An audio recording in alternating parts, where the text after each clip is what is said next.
Bien, muy buenos días, Yandy, Keira, Gianmarcos, Yandy, buenos días, Abel, buenos días, Yandy, Lismel, buenos días, Fernanda, buenos días, Abel, buenos días, Diego, buenos días. Bien, jóvenes, vamos a dar inicio a la clase de química. Hoy nos toca desarrollar la semana número 8, pues, ¿no? Semana número 8. Tenemos acá semana 15, tema 15, ¿no? Aromáticos, compuestos oxigenados, alcoholes, fenoles y éteres y nomenclatura. Hidrocarburos aromáticos, ¿no? Son hidrocarburos cíclicos que presentan el llamado carácter aromático, debido principalmente a la deslocalización de los electrones pi dentro del anillo plano, lo que le da gran estabilidad. Las reacciones de sustitución son características de los compuestos aromáticos. A ver, veamos qué es lo que han tratado de decir acá. A ver, ¿qué tenemos? Dice, hidrocarburos aromáticos. Entonces, ¿qué son los hidrocarburos aromáticos? Hidrocarburos quiere decir que tienen átomos de carbono y que tiene átomos de hidrógeno, ¿no? Ese es un hidrocarburo. Y para ser aromático, bueno, debe reunir ciertas características, pues, ¿no? Ejemplo de un hidrocarburo aromático sería el benceno. El benceno es una estructura hexagonal con dobles enlaces alternados, así, mira, ¿ya? Su fórmula va a ser C6H6. Al benceno se le considera un aromático. ¿Pero por qué el benceno es un aromático? Ah, es aromático porque es cíclico. O sea, es cadena cerrada. Tiene geometría plana. Geometría plana.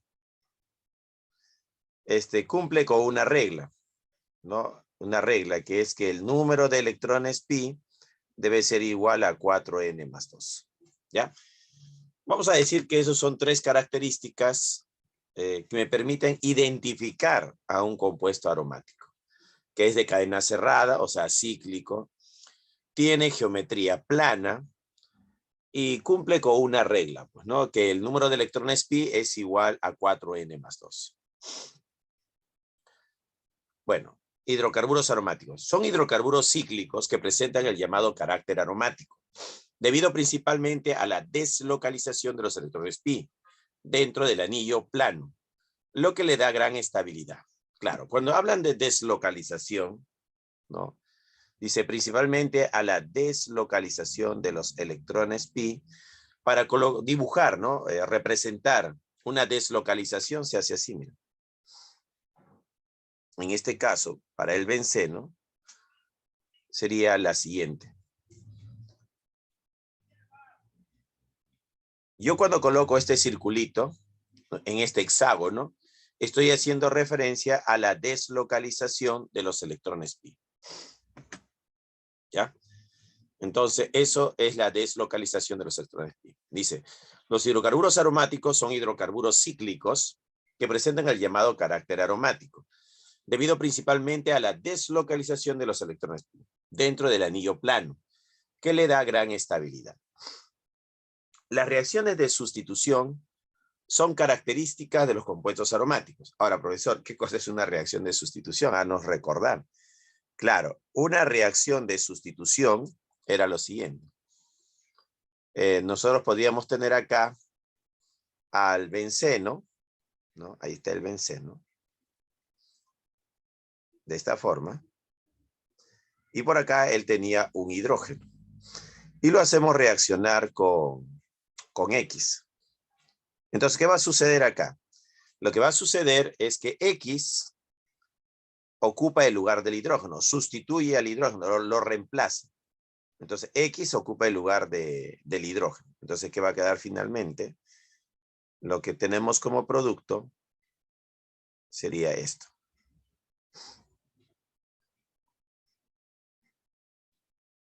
Así, mira, de esta forma. Entonces, dice, las reacciones de sustitución son características de los compuestos aromáticos. Entonces, X ocupa el lugar del hidrógeno, ocupa su lugar. Entonces hay una reacción de sustitución. Y eso, a eso hace referencia, ¿no? Los compuestos aromáticos se caracterizan por la reacción de sustitución. Ahora acá dice requisitos para la aromaticidad. ¿Cuáles serán los requisitos para la aromaticidad? ¿No? ¿Qué requisitos tenemos para la aromaticidad? Las características estructurales para que una molécula sea aromática son: la molécula debe ser cíclica y plana. Además, cada átomo del anillo o anillos debe tener un orbital p perpendicular al plano del anillo. Los electrones del enlace pi deben deslocalizarse, es decir, resonancia, produciendo estructuras equivalentes. A ver, ¿cómo es esto? Dice, las características estructurales para que una molécula sea aromática son, dice, ¿no? La molécula debe ser cíclica, o sea, debe ser una cadena cerrada. Entonces acá ponemos que esto es nuestro primer requisito, que debe ser cíclica. Y plana es el segundo requisito. Además, cada átomo del anillo o anillos debe tener un orbital p perpendicular al plano del anillo. Entonces dice, además, cada átomo del anillo o anillos debe tener un orbital p perpendicular al plano del anillo. Este sería el tercer requisito. Los electrones del enlace pi deben deslocalizarse. Podríamos decir que este es el cuarto requisito. Es decir, resonancia, produciendo estructuras equivalentes. Ahora, ¿qué cosa es la deslocalización y qué cosa es la resonancia? Mira, cuando nosotros hablamos de resonancia, la resonancia para el caso del benceno, vamos a poner acá para el caso del benceno, sería esto, mira. Que yo tenga esta representación y yo le ponga aquí los dobles enlaces alternados. Doble, doble y doble. Ya, eso sería una estructura resonante. Y esto de acá sería la segunda estructura resonante. Entonces, el benceno tiene dos estructuras resonantes. ¿Ya? Tiene dos estructuras resonantes. Eso es resonancia. Ahora, cuando yo hablo de deslocalizar, ¿qué significa deslocalizar? La deslocalización significa que yo voy a representar al benceno ya de esta otra forma, mira. O sea, vamos a decir que el benceno, ahí está, es deslocalizar, ¿no? Ahí está la deslocalización. Entonces dice, las características estructurales para que una molécula sea aromática son, la molécula debe ser cíclica, es decir, cadena cerrada y plana. La segunda característica. Además, cada átomo del anillo o anillos deben tener un orbital p perpendicular al plano del anillo. Y 4, los electrones del enlace pi deben deslocalizarse, es decir, presentar resonancia, produciendo estructuras equivalentes, ¿no? Entonces ahí tenemos el benceno con sus dos estructuras resonantes. Y el benceno con sus electrones deslocalizados. Bueno, eso es lo que nos dice la teoría. Clasificación. ¿Cuál es la clasificación aquí? Diremos que los compuestos aromáticos pueden ser homocíclicos o heterocíclicos. ¿Qué significa homocíclico? Homocíclicos quiere decir que la cadena cerrada, todos son átomos de carbono, por eso dice homo. Y hetero significa diferente, que en la cadena cerrada hay un átomo diferente. ¿Ya? Eso significaría heterocíclico. Ahora, ¿quién es homocíclico y quién es heterocíclico? ¿No? Homocíclico sería, por ejemplo, el benceno. En el caso del benceno, los 6 átomos de carbono forman la cadena cerrada, es decir, el anillo, pues, ¿no? El anillo. Ese sería el caso del benceno. También podría ser el tolueno. Podríamos decir que el tolueno también es homocíclico. Entonces, ¿quiénes son homocíclicos? Son homocíclicos, vamos a poner por acá, el benceno,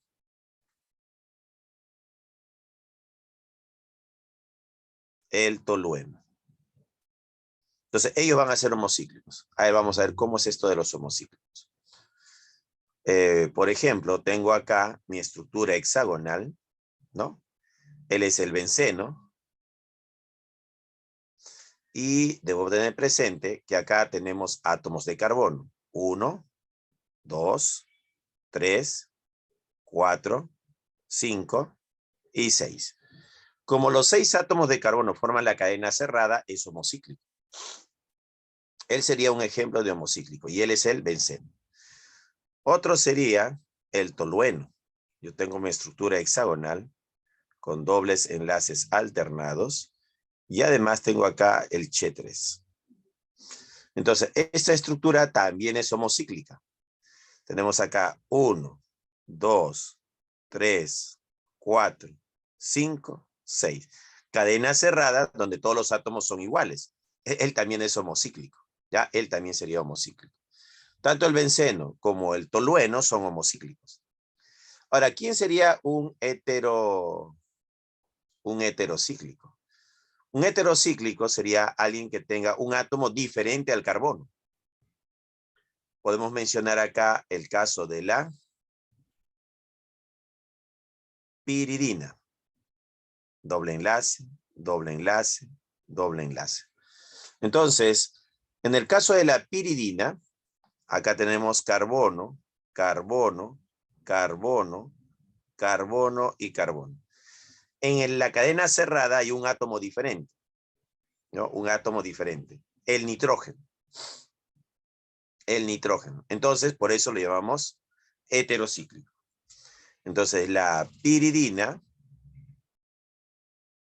es un ejemplo de un heterocíclico, porque en la cadena cerrada hay un átomo diferente a los demás. En este caso, el átomo de nitrógeno. ¿Ya? Y ese sería el caso de la piridina. Muy bien. Entonces ya tenemos homocíclicos y heterocíclicos. Entonces los homocíclicos son los que tienen cadena cerrada y sus átomos son iguales, pues, ¿no? En la cadena cerrada. Ahora, ¿son los únicos homocíclicos? Claro que no, hay más homocíclicos. Por ejemplo, podríamos decir que es homocíclico el estireno. ¿Ya? El estireno también es homocíclico. Y podríamos decir que también es homocíclico el ortosileno, ¿no? El estireno y el ortosileno también serían homocíclicos. ¿Quién es el estireno? El estireno viene a ser la estructura hexagonal, ¿no? Acá está, con dobles enlaces alternados. Y acá le ponemos pues un enlace y un doble enlace. Ahí está, él es el estireno. Entonces, en el estireno también vamos a decir que es homocíclico, porque acá hay carbono, carbono, carbono, carbono, carbono y carbono. Entonces, él es un homocíclico, porque los átomos que forman el anillo son iguales. ¿Ya? En el caso del sileno, también tenemos una estructura hexagonal, así mira, con dobles enlaces alternados.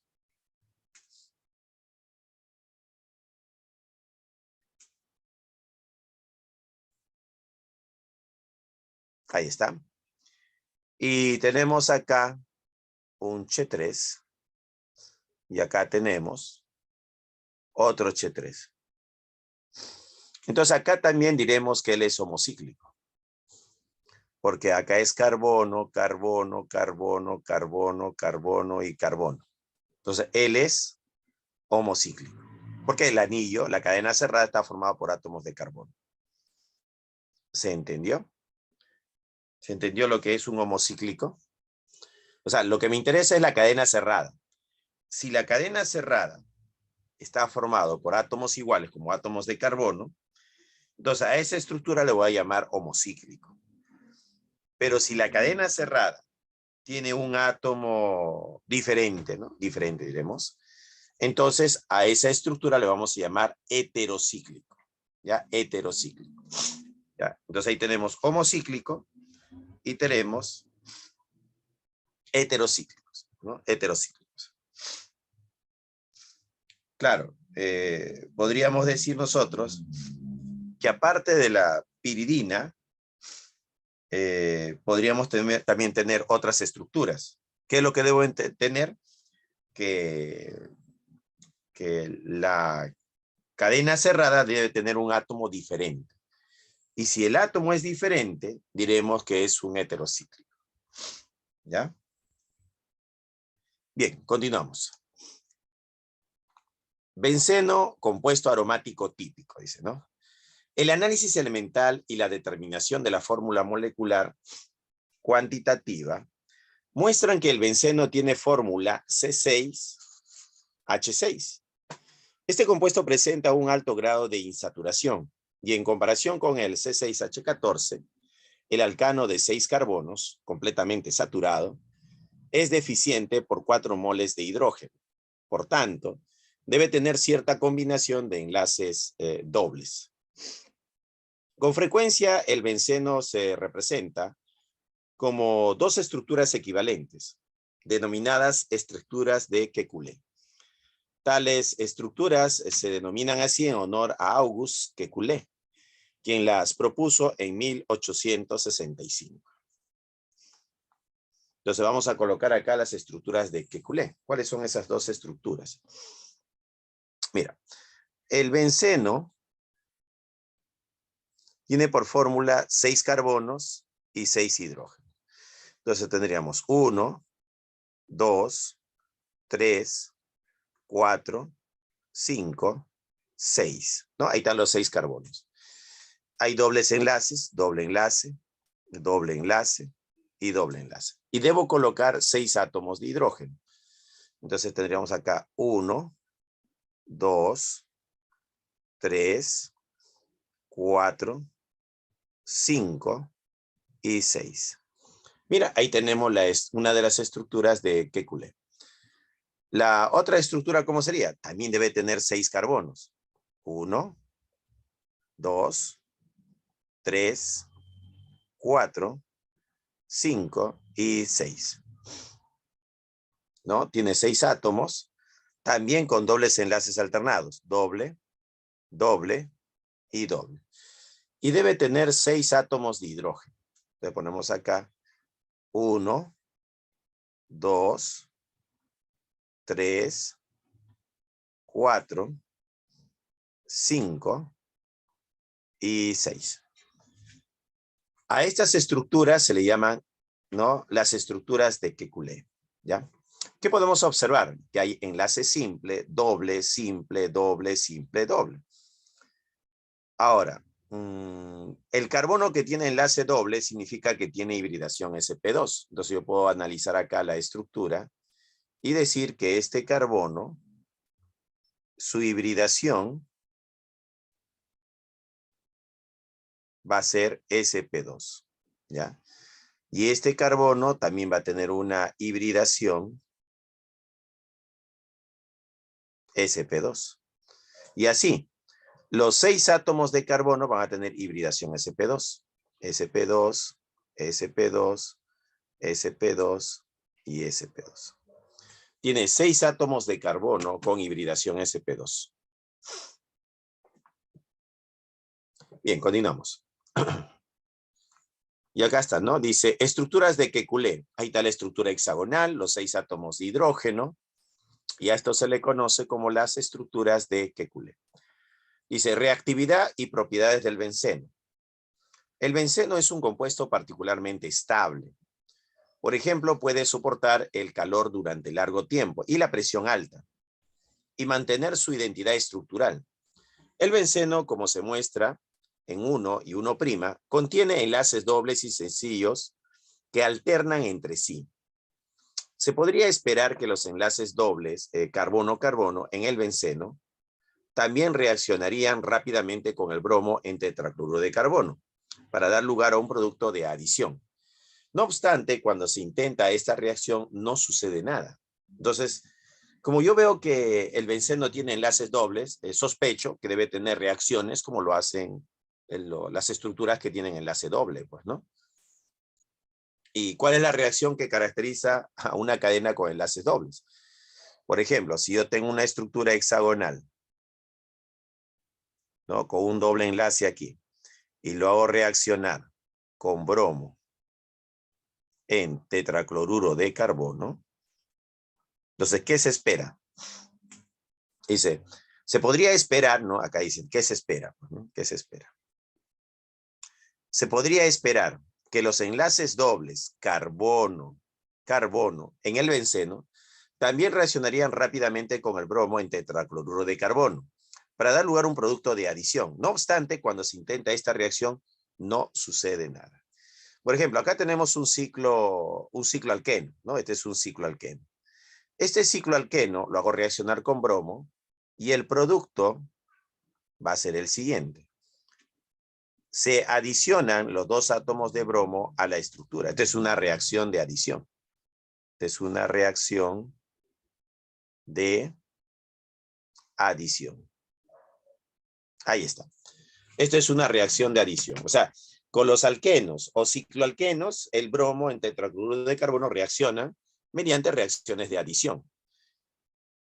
Pero, ¿qué sucede con el benceno? No obstante, cuando se intenta esta reacción, no sucede nada. O sea, cuando el benceno se hace reaccionar con bromo en tetracloruro de carbono, no reacciona. No hay reacción química. Entonces, pero no que tiene dobles enlaces, deberían reaccionar. ¿Y por qué no reaccionan? Ahí está una interrogante, ¿no? ¿Por qué el benceno no reacciona, ¿no? Y el bromo se adiciona a la estructura? ¿Por qué no pasa esto?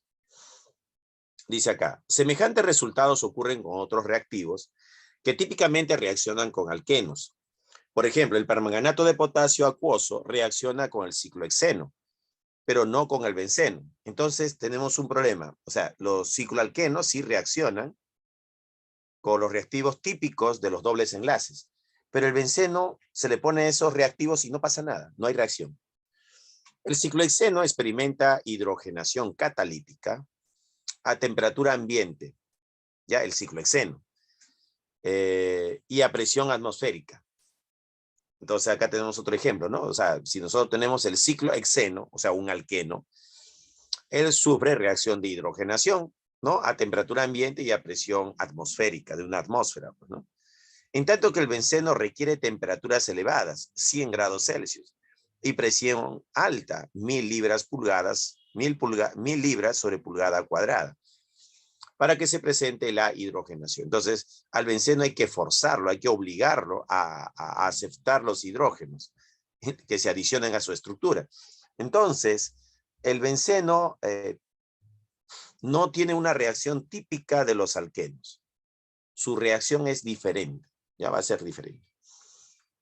Dice por acá, por otra parte, cuando reacciona el benceno con bromo en presencia de un catalizador como el tribromuro de hierro, sucede la reacción a temperatura ambiente y los productos son compuestos con la fórmula C6H5 bromo y el bromuro de hidrógeno. Entonces, ¿qué pasó acá? Que el bromo sí reacciona con el benceno cuando utilizas un catalizador. Y la reacción que va a ocurrir no es la reacción de adición, sino va a ser la reacción de sustitución. O sea, no es adición, sino sustitución. Se cambia un átomo por otro átomo. Entonces, eso es lo que está ocurriendo con el benceno. Entonces, el benceno va a reaccionar, sí, pero la reacción que va a tener es una reacción de sustitución. Pues acá tenemos al benceno con un hidrógeno por acá que reacciona con el bromo. Así, mira. Con el catalizador. Hierro, bromo, 3. Entonces, ¿qué va a suceder acá? Que el bromo ocupa el lugar del hidrógeno, ¿no? Eso es lo que va a pasar. El bromo saca el hidrógeno y ocupa su lugar. Como producto, vamos a tener al benceno unido al átomo de bromo, más el hidrógeno con el bromo. Ahí está. Ha ocurrido una reacción de sustitución, ¿no? Un átomo de hidrógeno ha sido sustituido por un átomo de bromo. Pero los enlaces dobles no han participado. O sea, el enlace pi específicamente. El enlace pi no está reaccionando.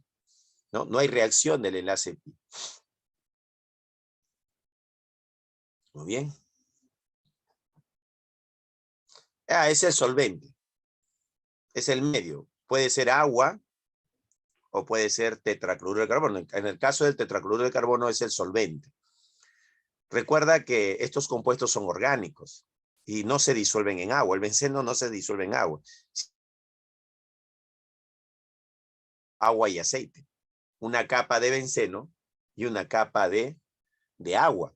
Entonces, podríamos decir que el agua no sería adecuado para este tipo de reacciones químicas.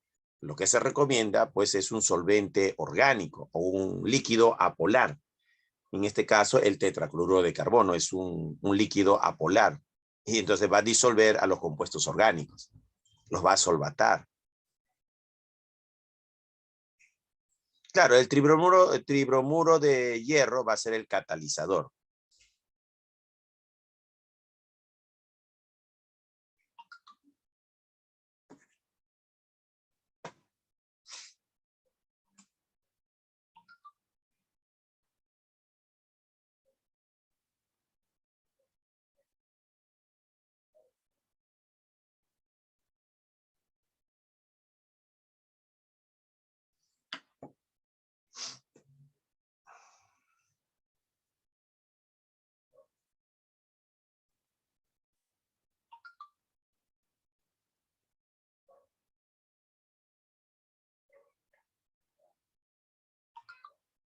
Profe, y si le ponemos el catalizador primero, ahí reaccionaría. Bueno, pero el catalizador necesita recuerda que el catalizador se agrega a la reacción química. La reacción química va a ocurrir, pero lentamente. Lo que hace el catalizador es aumentar la velocidad de la reacción. Claro que también va a participar del mecanismo, pues, ¿no? Porque acá hay un mecanismo de reacción.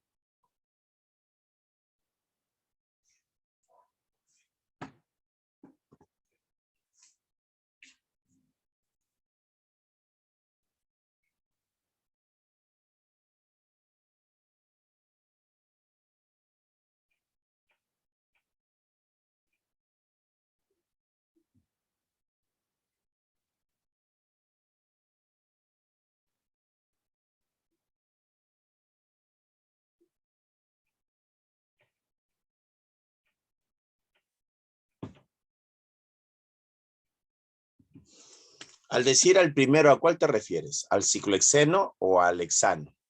Al benceno, diré. Profesor, disculpe, en el Sí, primer dime. caso, en el benceno, ¿el compuesto, el catalizador, sirve para hacer que reaccione o solamente para acelerar la reacción? ¿O también para iniciar la reacción?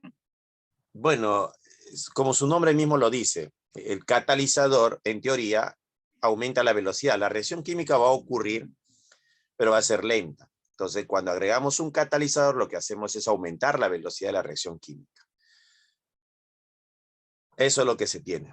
Entonces, teóricamente, lo voy a ver de forma teórica porque tendría que ver el mecanismo.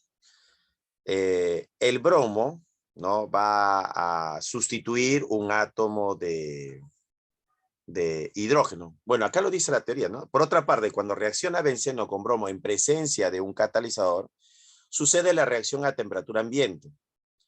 Entonces, el texto nos dice, ¿no? Acá en la parte superior, la teoría nos dice.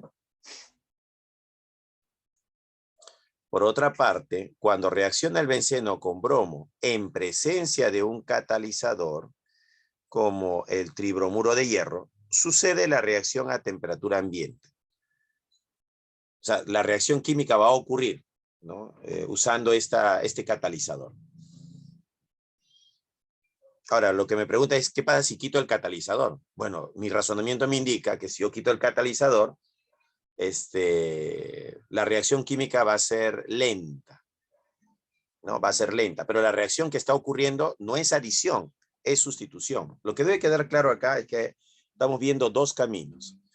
Que la reacción puede ser una reacción de adición o la reacción puede ser una reacción de sustitución.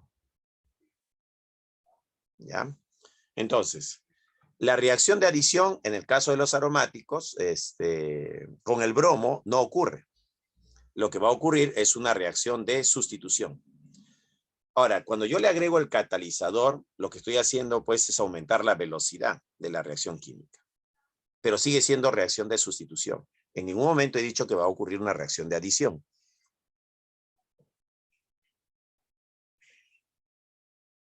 ¿Se entendió la idea? Sí, profesor. Claro. Entonces, lo que estamos comparando es que los compuestos aromáticos, no es característico de ellos la reacción de adición. Y lo comparamos con los alquenos, los cicloalquenos. Un cicloalqueno con bromo reacciona, el bromo se adiciona a la estructura a temperatura ambiente. Quiero hacer lo mismo con el benceno y no pasa nada. No hay reacción química. Ya no hay reacción química. Pero si le agrego el bromo y para reforzar, se podría decir, ¿no? Quiero que sea rápido el proceso, le agrego un catalizador, se observa que el benceno sufre reacción. ¿Pero qué tipo de reacción? Sustitución, no adición. No está pasando la adición, lo está sufriendo reacción de sustitución. Pero por ahí alguien podría preguntar, pero profesor, ¿pero se podría forzar al benceno a una reacción de adición? Claro, en las reacciones de hidrogenación. En las reacciones de hidrogenación a altas temperaturas y a altas presiones, podemos hacer que el benceno se hidrogene. Entonces va a sufrir una reacción de adición. Sí, pero a condiciones drásticas, que es algo no característico del benceno. No es propio del benceno. Y eso está acá, pues, ¿no? En el análisis anterior dice. Semejantes resultados ocurren con otros reactivos que típicamente reaccionan con alquenos. Por ejemplo, el permanganato de potasio acuoso reacciona con el ciclohexeno, pero no con el benceno. El ciclohexeno experimenta hidrogenación. Aquí está, mira. Acá dice, ¿no? El ciclohexeno experimenta hidrogenación catalítica a temperatura ambiente y a presión atmosférica. O sea, un ciclohexeno sí sufre reacción de hidrogenación. O sea, yo puedo tener acá una estructura hexagonal, así, con un doble enlace. Esto es un alqueno. Le agrego hidrógeno y obtengo, pues, ¿qué cosa? Un ciclohexano, ¿no? Eso es propio de un alqueno. Esto es una reacción de adición. Esto es una reacción de adición. Pero esta reacción de adición, estamos hablando pues de un ciclo alqueno. Este ciclo alqueno sí sufre reacción de adición. Pero si queremos hacer lo mismo con el benceno, a condiciones de presión de una atmósfera, temperatura ambiente, no pasa nada. Pero yo quiero obligar al benceno a hidrogenarse, a que ocurra reacción de adición. Entonces dice acá, en tanto, dice, ¿no? Que el benceno requiere temperaturas elevadas. No lo niega, no dice que no va a haber. Dice, el benceno sí puede tener reacción de adición, pero las condiciones para que ocurra tienen que ser condiciones extremas, drásticas. Temperaturas elevadas, como 100 grados Celsius, y presión alta, 1000 libras sobre pulgada cuadrada, para que éste presente la hidrogenación. ¿Se entiende la idea? No es característica, por eso digo, no es una característica del compuesto aromático la reacción de adición. ¿Lo puedo forzar, lo puedo obligar al benceno a adicionarse? Sí. Y estas son las condiciones, ejemplo de las reacciones de hidrogenación. Luego pone otro ejemplo que dice, ¿no? Por otra parte, cuando reacciona el benceno con bromo en presencia de un catalizador, sucede la reacción a temperatura ambiente. O sea, puede haber reacción a temperatura. ¿Pero qué tipo de reacción? Sustitución, no adición. Los productos son compuestos con la fórmula C6H5-bromo, que ha ocurrido una sustitución, y bromuro de hidrógeno. ¿Ahora sí se entendió?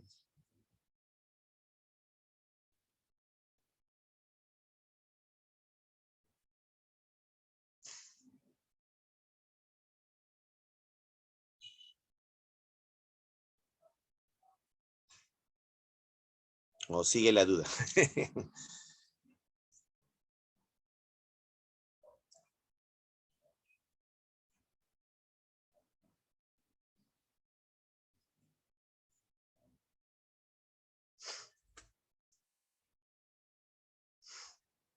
Me refería al primer caso. Claro, por eso pregunté cuál era el primer caso. Este de acá, el ciclo con bromo y tetracloruro. El tetracloruro sirve solo para disolver, para dispersar.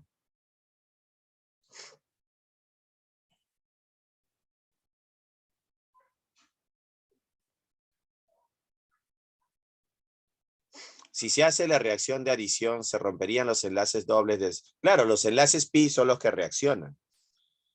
La parte reactiva, ahí tenemos un enlace doble, un enlace sigma y un enlace pi. Y lo que reacciona es el enlace pi. El de acá. El del cuadro.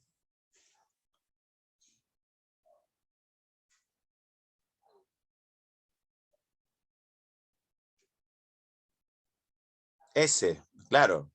Claro, el benceno con bromo y tetracloruro de carbono no reacciona. Ahí lo dice, no reacciona.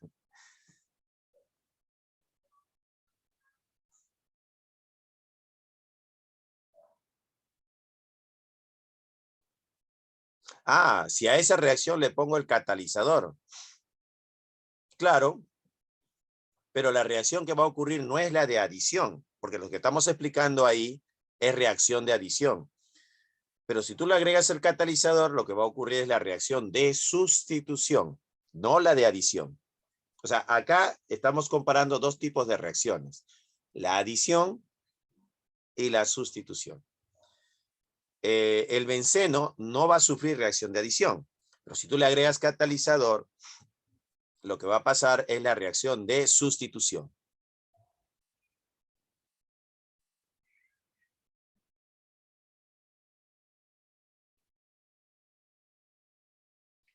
Ah, cuando me pones la palabra siempre, yo les he comentado, ¿no? En química siempre va a haber caminos, y estos caminos de reacción química va a depender bastante de la energía estructural.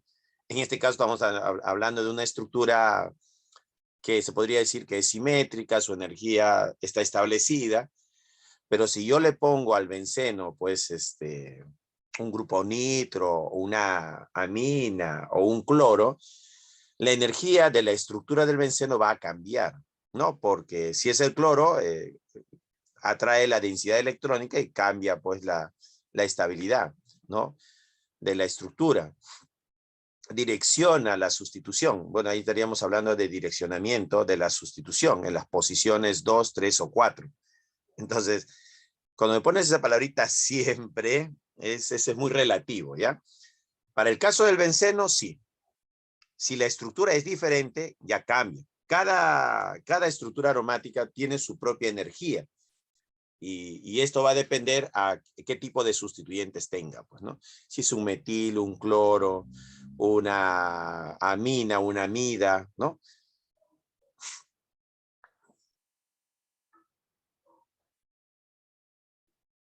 Claro. Yo te estoy hablando en la perspectiva de otros casos, pues, ¿no? Porque a veces cuando yo le digo sí, entonces quieren, ya ven otra estructura y le ponen cloro, le ponen otra estructura, le ponen un etil o le ponen un etenil, ya no va a ocurrir la misma reacción. Obviamente es una estructura totalmente diferente, ¿no? Entonces cada estructura va a tener sus propias reacciones químicas. Ahora, en el caso de los bencenos o aromáticos, ellos se caracterizan por la reacción de sustitución, ¿ya? Sería una característica genérica, se podría decir.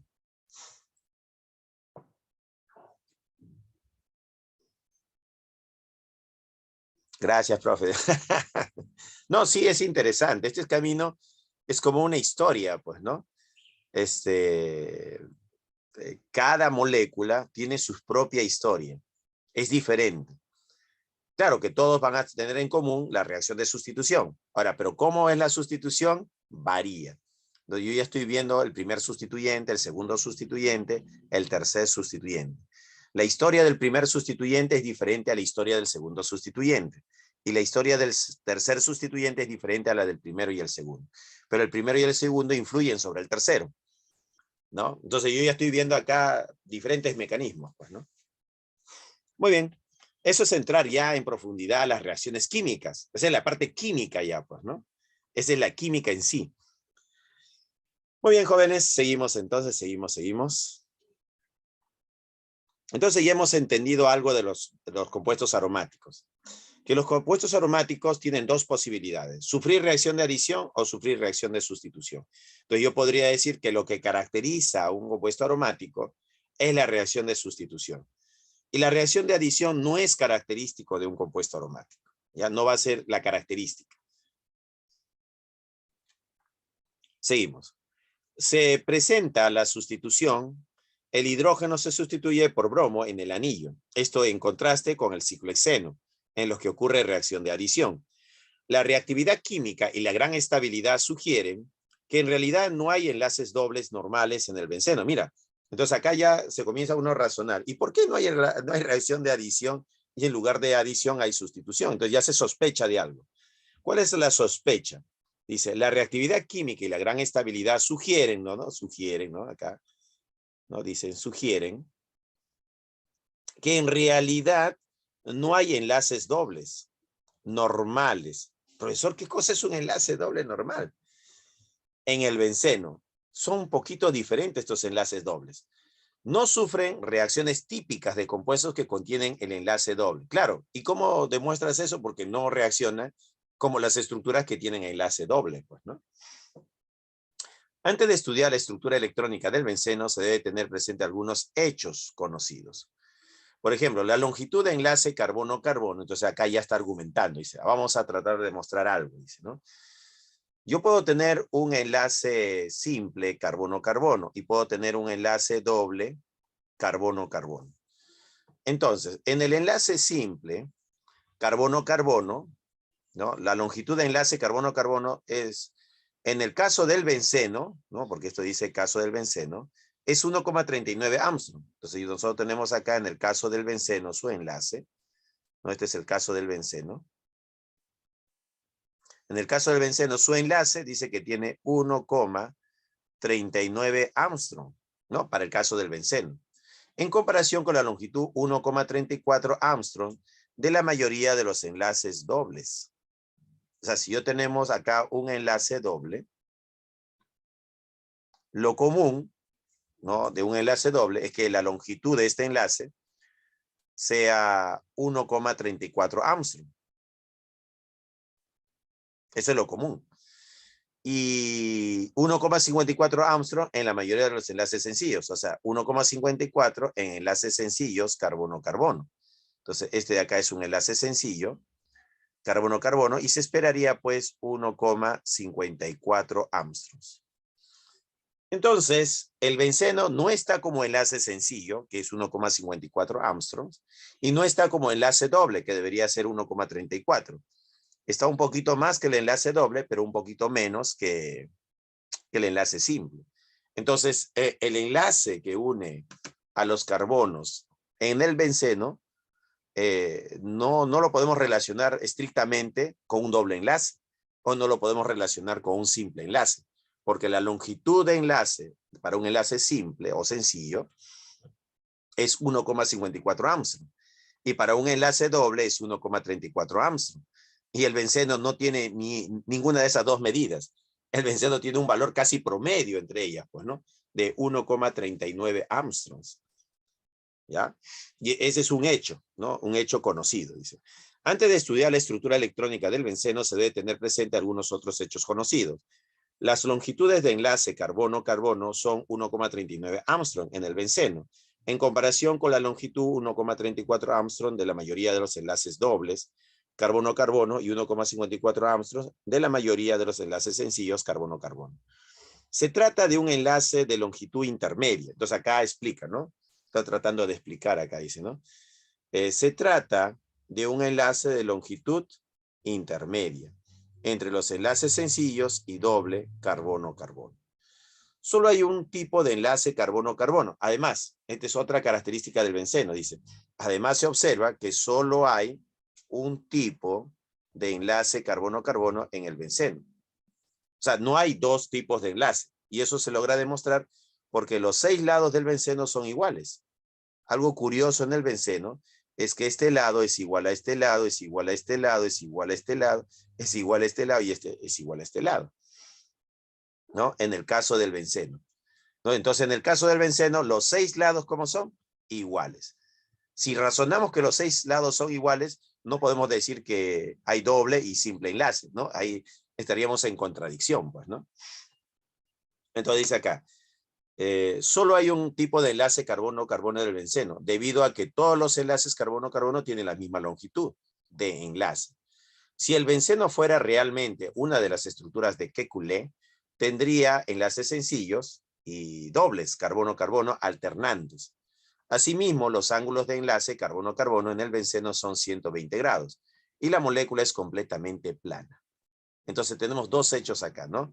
El hecho de que el enlace es un promedio entre el simple y el doble, y el hecho de que los 6 lados del benceno son iguales. ¿Cómo explicamos eso, no? ¿Cómo explicamos eso?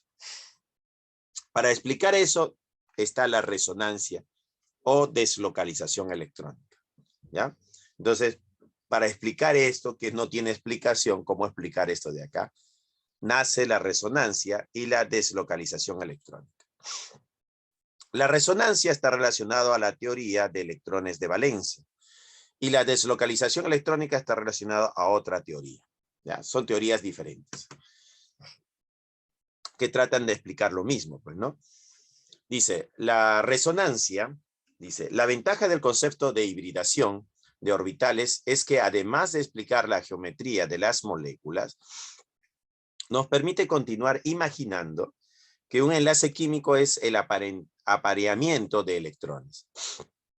Sin embargo, las propiedades de una molécula no siempre se pueden representar por completo mediante una sola estructura. Un caso es del ion carbonato.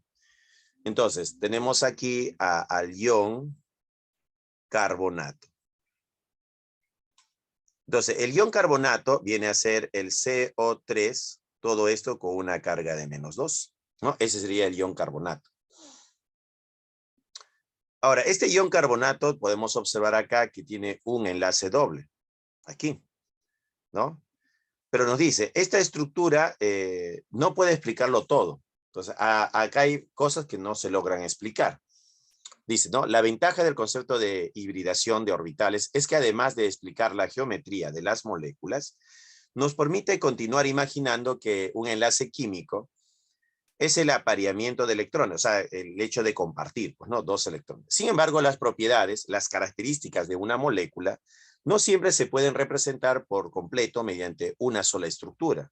Un caso es el ion carbonato.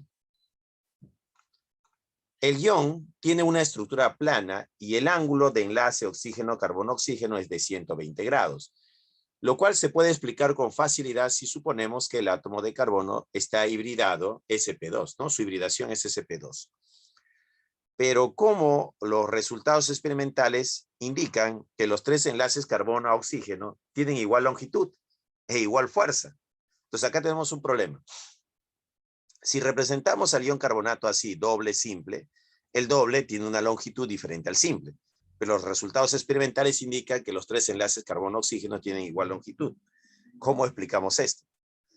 Que los 3 enlaces carbono-oxígeno tienen igual longitud e igual fuerza, pues, ¿no? ¿Cómo explicamos eso?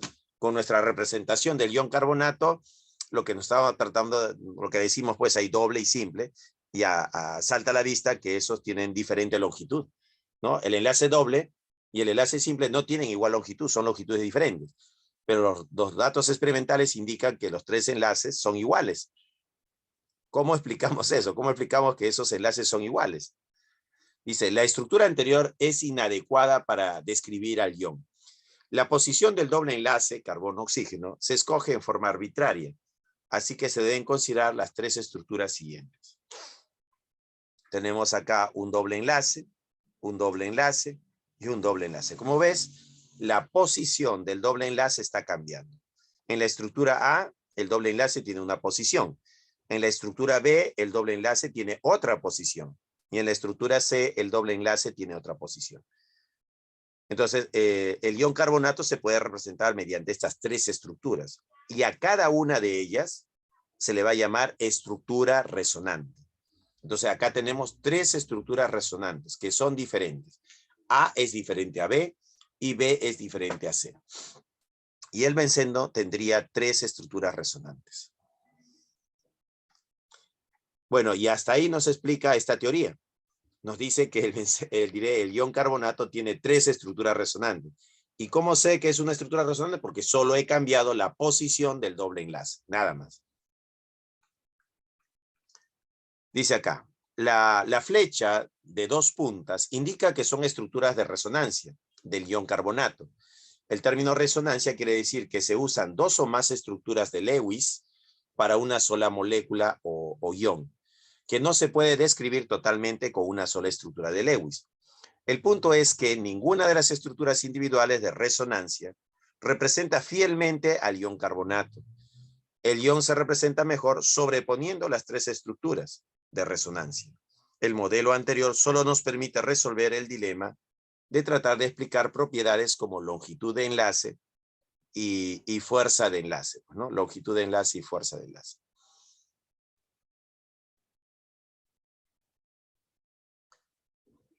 Estructura electrónica del benceno, resonancia. Entonces tenemos acá estructura electrónica del benceno y resonancia. Ahora vamos a aplicar este término, ¿no? De la resonancia, pero ahora usándolo para el benceno. O sea, esta teoría que acabo de explicar, en el caso del ion carbonato, lo voy a usar para explicar el benceno, pues, ¿no? Dice, la representación de los orbitales del benceno revela mucho acerca de su estructura electrónica. Los átomos de carbono en el benceno son híbridos, sp2, lo que resulta en una molécula plana. Si se toman 6 átomos de carbono híbridos, sp2, y se les emplea para formar un anillo de 6 miembros, se obtiene la estructura que se muestra, después de agregar los 6 átomos de hidrógeno, ¿no? Ahí tenemos. Cada uno de estos átomos contiene un orbital p perpendicular a los orbitales híbridos sp2, y cada orbital p presenta un electrón. En lugar de que cada par de orbitales p se traslape para formar un enlace pi separado, los 6 orbitales p se traslapan entre sí para formar una nube pi. Entonces acá lo que dice es, a ver, yo puedo formar el enlace pi de dos formas. Puedo agarrar dos átomos de carbono y hacer la intersección de sus orbitales p de z, ¿ya? Entonces, de sus orbitales perpendiculares. A ver, ¿cómo es eso? Yo tengo un átomo de carbono acá, ¿no? Acá tenemos el orbital híbrido sp2, porque este es un sp2. Y acá tengo el otro carbono con su orbital híbrido sp2. Entonces acá yo puedo formar un enlace sigma, carbono-carbono. Pero yo también podría formar por acá, con el orbital p de z, ¿no? Acá está el p de z. Este es el p de z.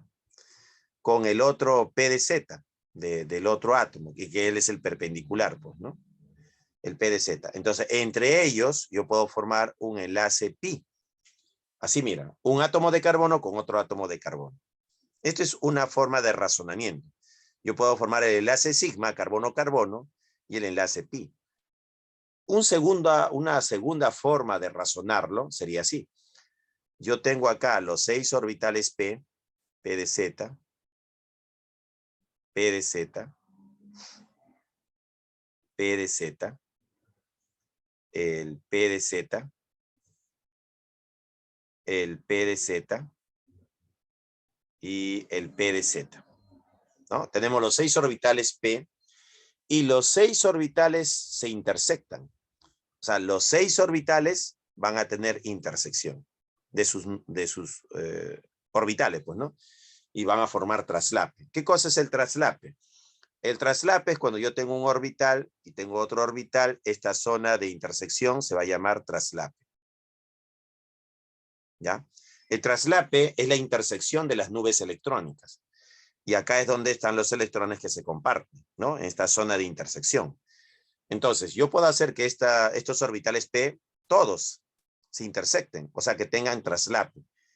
Si considero esto, lo que se está formando acá es una nube pi. ¿Ya? Y esa es la diferencia, ¿no? Podemos razonarlo de dos formas. Que dos átomos de carbono formen un enlace pi, ¿no? Y un enlace sigma. O la otra forma de razonamiento es que los 6 orbitales p del benceno se intersecten, formen traslape. y formen una nube pi, ¿no? Ahí están las dos formas de pensamiento. Y dice, cada uno de estos átomos contiene un orbital p perpendicular a los orbitales híbridos sp2 y cada orbital p presenta un electrón. En lugar de que cada par de orbitales p se traslape, ¿no? Eso es lo que dice ahí, o sea, hay una intersección y una compartición.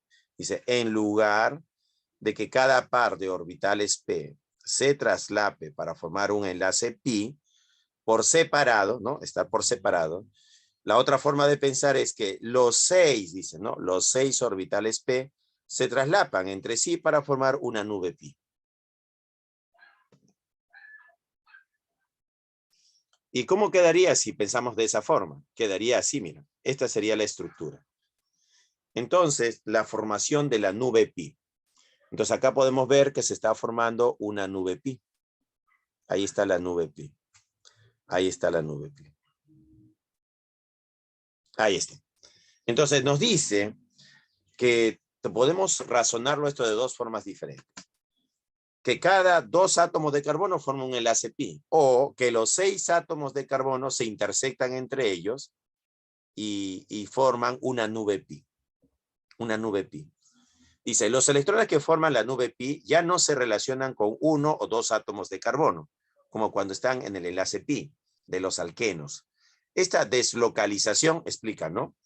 Esto explicaría, ¿no? Dice, esta deslocalización de los electrones proporciona mayor estabilidad a la molécula al dispersar la carga de los electrones, ¿no? Sobre un área mucho mayor.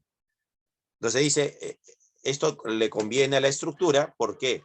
Porque la carga se dispersa, ¿no? En un área mayor. Y esto le da estabilidad a la estructura. La cantidad de estabilidad adicional recibe el nombre de energía de deslocalización, ¿no? Con esa energía de deslocalización, la energía, ¿no?, de los electrones pi disminuye. Ya no son tan reactivos, por eso no ocurre reacciones de adición. ¿Qué va a estar favorecido? La reacción de sustitución, ¿no? Ese camino va a estar favorecido. Y acá está, pues, ¿no? Tenemos las estructuras con dobles enlaces alternados, ¿no? O la estructura con los 6 átomos, los 6 orbitales p que se intersectan, ¿no? Acá podríamos decir que acá tenemos un carbono que forma un enlace con un carbono, su orbital p de z formaría aquí un enlace pi. Y esa representación sería de esta forma, ¿no? Donde se ven los dobles enlaces alternados. ¿No? Así. Pero ¿qué pasaría si yo razono de la otra forma, ¿no? Tengo 1, 2, 3, 4, 5 y 6. Tengo los 6 orbitales, los 6 orbitales p, ellos se enlazan y además forman, pues, todos forman la intersección, todos se intersectan. Y acá lo que se espera, pues, es una nube pi. ¿Y cómo representamos eso? Lo representamos con la estructura hexagonal y con el anillo en el centro. Bueno, y eso sería, pues, la deslocalización electrónica, ¿no? En el caso del benceno. ¿Se entendió, jóvenes?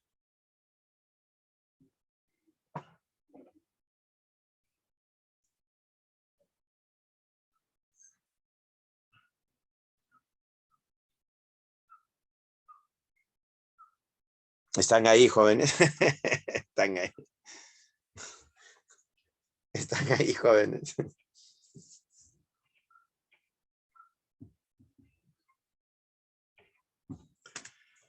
Isabel dice sí, Sandra dice sí, Saori dice sí. ¿Ya? Muy bien. Pasamos ahora a los grupos funcionales oxigenados. Dice, alcoholes. Los alcoholes son compuestos en los cuales uno o más grupos hidroxilo o H han sustituido a uno o más átomos de hidrógeno de un hidrocarburo. Su fórmula general es ROH, pudiendo ser R de cadena abierta o cerrada, con o sin sustituyentes, ¿no? Entonces, para hablar de un alcohol, diremos que el carbono debe ser un carbono con enlaces simples o un carbono con hibridación sp3. O también se le llama a este carbono un carbono saturado. Ya, este carbono también lo vamos a llamar carbono saturado. Entonces diremos que un carbono es saturado cuando los 4 enlaces son simples o su hibridación es sp3, pues, ¿no? Entonces en ese caso estaríamos hablando, pues, de un carbono saturado. Ahí está, ¿no? Un carbono saturado es cuando tiene 4 enlaces simples o el átomo de carbono tiene hibridación sp3. Y si sobre ese átomo de carbono unimos, pues, ¿no?, el OH, nuestro grupo funcional, diremos que esto es un alcohol. Ahí queda definido el alcohol. Entonces, nos dice la teoría que para que una estructura sea considerado un alcohol, el grupo funcional, ¿no?, debe unirse a un carbono saturado o a un carbono con hibridación sp3. Eso sería. Estructura y nomenclatura, dice acá.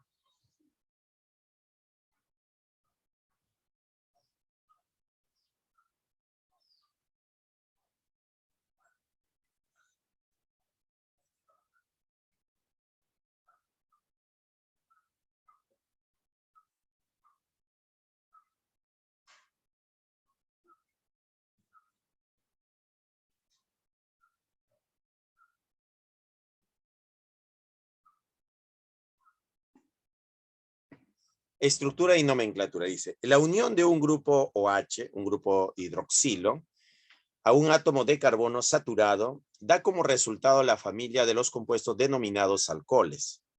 La clasificación de los alcoholes depende de la estructura del grupo alquilo, al cual está unido el grupo OH. Por ejemplo, RH2OH es un alcohol primario, R2COH es un alcohol secundario y R3COH es un alcohol terciario. El grupo R puede contener otros grupos funcionales, pero la necesidad de que el grupo OH esté unido a un carbono, que esté unido a un átomo de carbono saturado. O sea, es necesario decir que el grupo funcional debe unirse a un carbono saturado o de hibridación sp3 para llamarlo alcohol, pues, ¿no? Entonces, tenemos diferentes tipos de alcoholes. Por ejemplo, si yo tengo Ch3, carbono Ch3 y acá Ch3, entonces tenemos este átomo de carbono que lo puedo llamar carbono terciario, pues, ¿no? Entonces a este carboncito le podemos llamar carbono terciario, pues, ¿no? Él sería un carbono terciario. Como este carbono es terciario, al carbono terciario yo le puedo unir el grupo funcional, el OH. Entonces, ¿qué tipo de alcohol tenemos acá? Sería un alcohol terciario. ¿Pero por qué le llamo terciario? Porque está unido a un carbono terciario. Entonces acá el alcohol se considera un alcohol terciario. Ya, él va a ser un alcohol terciario. ¿Por qué razón? Porque se está uniendo a un carbono terciario. Vamos, seguimos. Nombres comunes. El empleo de nombres comunes está limitado a alcoholes bastante simples. El nombre se forma con la palabra alcohol seguida por el nombre común del alquilo con el sufijo ico. Como la disponibilidad de nombres comunes para los grupos alquilos es limitada, son pocos mejor dicho, este método solo puede aplicarse en casos especiales. Por ejemplo, alcohol metílico, alcohol etílico, alcohol isopropílico, alcohol tert-butílico, alcohol ciclohexílico, alcohol isopentílico, alcohol N-octílico, alcohol 3-bromoetílico. Entonces son nombres comunes, pues, ¿no? Alcohol metílico tiene un átomo de carbono, ¿ya? Ese es el alcohol metílico. El alcohol etílico tiene 2 átomos de carbono. El alcohol isopropílico tiene 3 átomos de carbono. Y así, pues, ¿no? Son nombres comunes.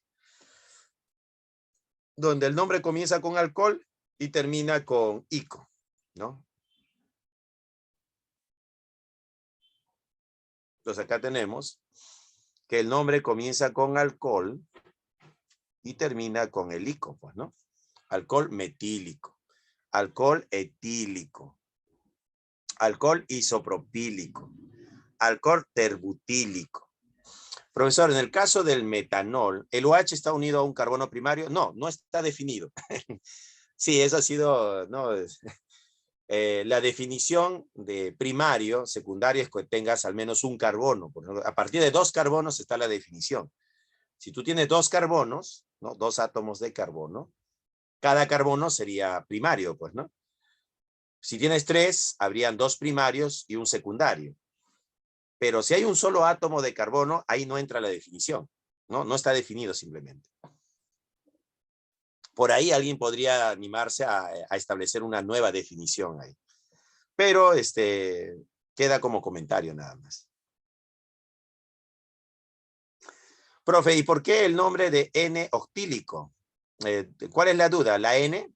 ¿La N? ¿La duda es la N? Sí. Lo que la N significa normal. Significa que es una cadena lineal. N significa normal. Claro, el N significa normal. Y está referido a una cadena lineal. O sea, en este caso son 8 carbonos en cadena lineal. ¿Ya? Entonces acá sería, a ver, veamos. Claro, ahí el número 7 se ha borrado, ¿no? Está tan bajo ahí. Sería aquí Ch3, Ch2. Acá esto se repite 7 veces. Y esto está unido al OH. ¿No? Eso sería. Entonces el alcohol N-octílico tiene 8 carbonos, que sería una cadena lineal, pues, ¿no? Así, Ch3, Ch2, Ch2, Ch2, Ch2, 1, 2, 3, 4, 5, 6, 7, ¿no? 1, 2, 3, 4, 5, 6, 7, y faltaría 1, 8, y eso recién está unido al OH. Eso es. El N significa normal, y está referido a una cadena lineal.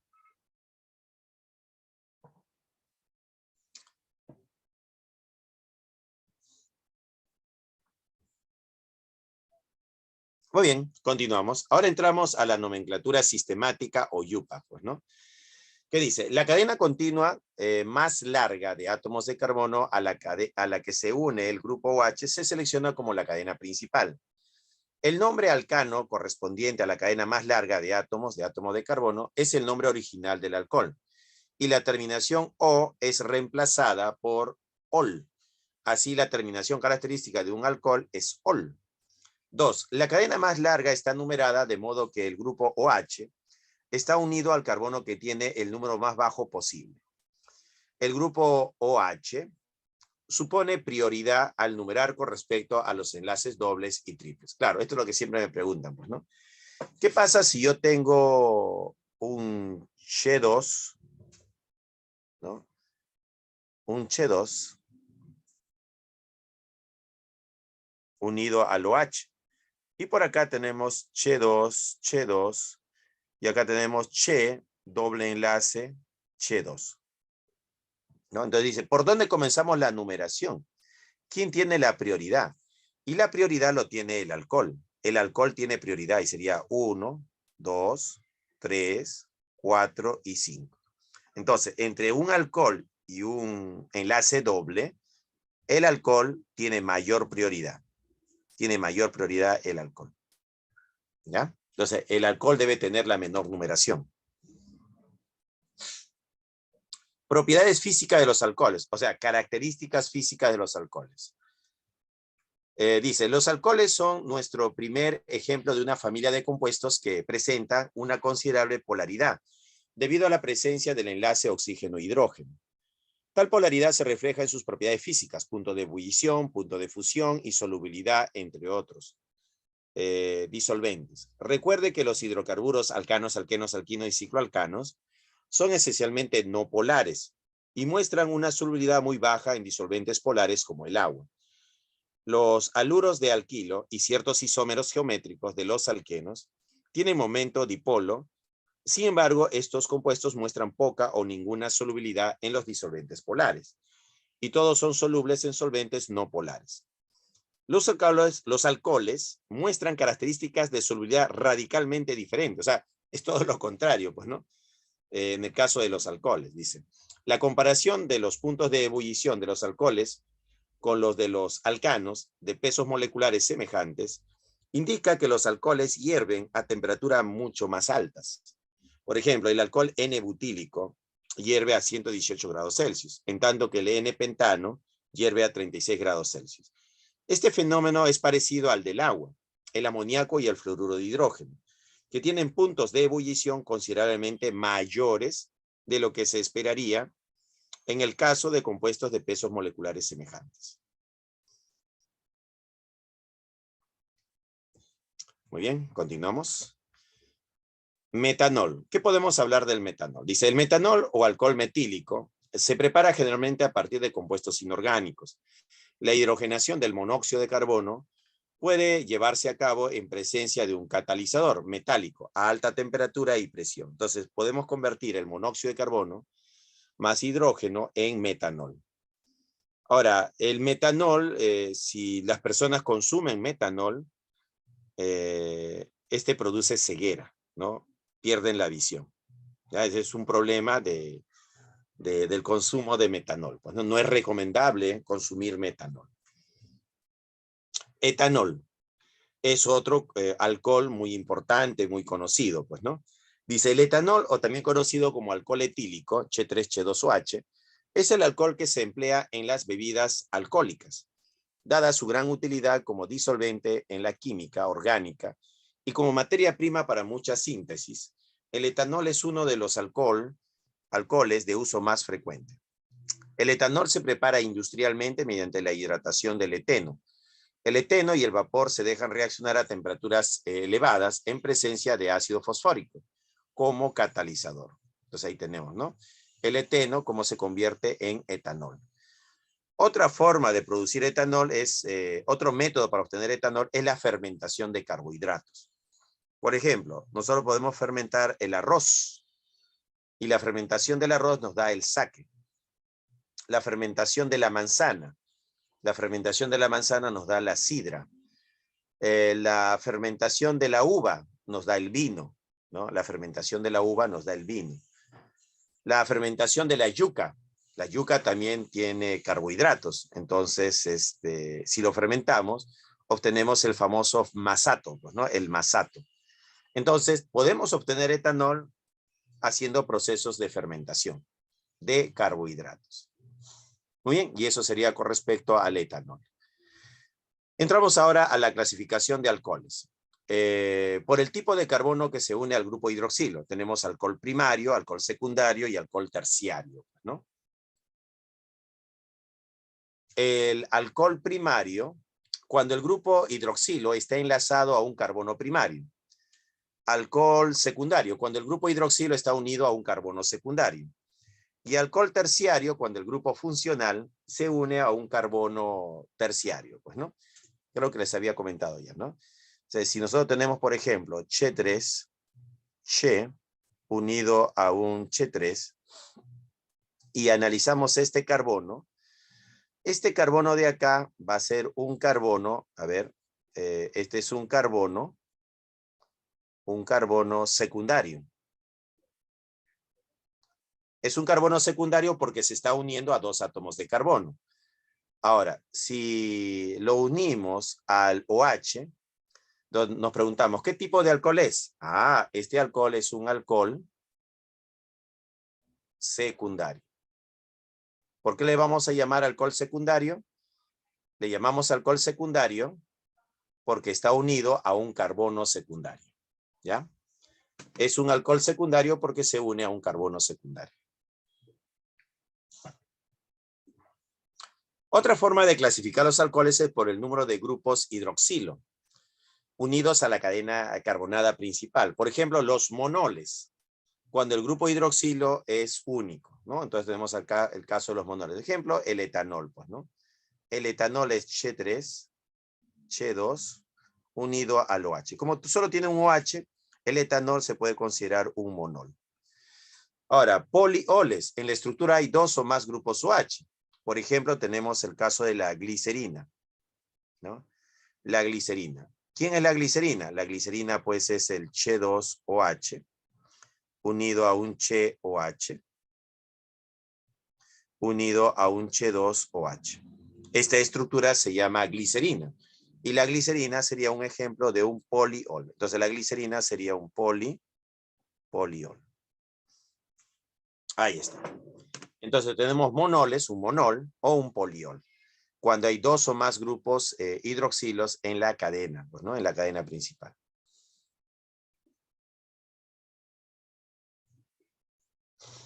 Muy bien, continuamos.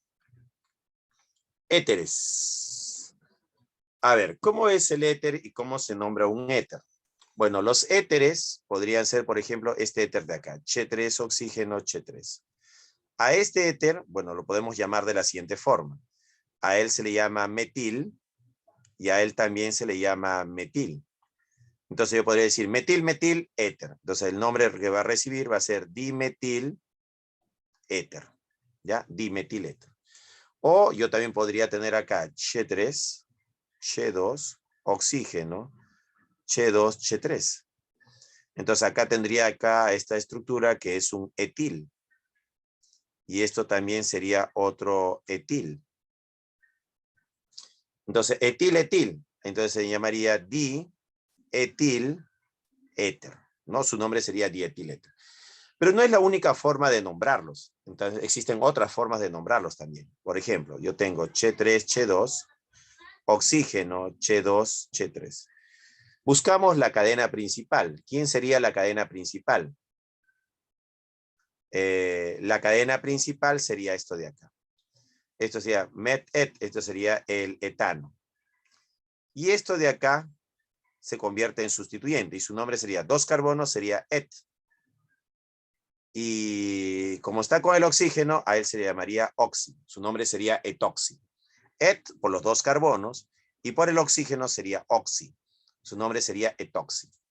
Entonces nosotros podríamos llamar a esta estructura etoxi-etano.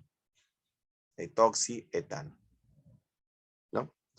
Por acá me hacen una pregunta. Marcos dice, profe, ¿cómo sería el nombre UPAC de la glicerina? Claro.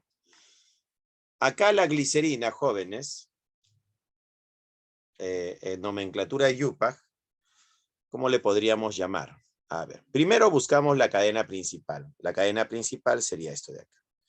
Bueno, la numeración es la misma, 1, 2 y 3. Met et prop, esto se llamaría propano. 1,2,3 tri, porque se repite 3 veces, pues, ¿no? Y como se trata del alcohol, su nombre va a terminar en ol, pues, ¿no? Sería un triol. Propano, 1, 2, 3 triol, así se va a llamar.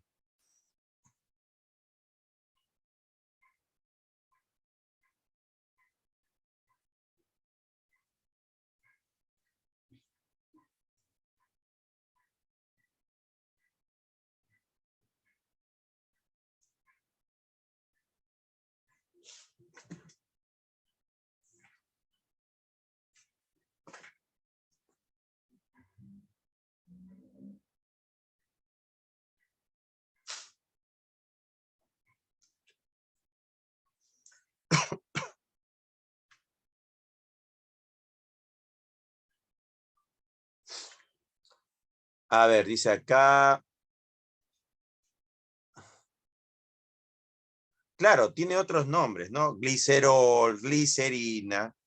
O sea, recibe varios nombres. O sea, no significa que tiene un solo nombre, ¿no? Entonces va a tener otros nombres, ¿no? Bueno, yo solo estoy desarrollando una nomenclatura como la glicerina, que es la más conocida, y lo que me acaban de preguntar, el nombre UPAC, pues, ¿no? El nombre UPAC.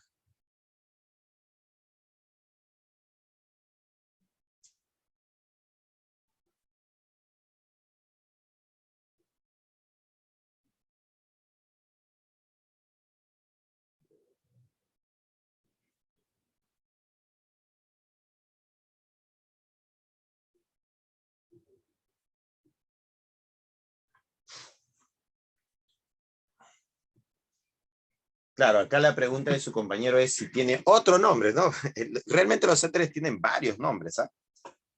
Es una familia muy interesante, se podría decir. bueno, habría que profundizar más, ¿no? Obviamente lo que he puesto acá solo es algo referencial, lo que más trabajamos, ¿no? En el caso de los éteres, ¿no? En el caso de los éteres. Pero acá su compañero me pregunta por... hay nombres comerciales también para ellos. Pero acá su pregunta es específica, ¿no? Según la YUPAG. Así es.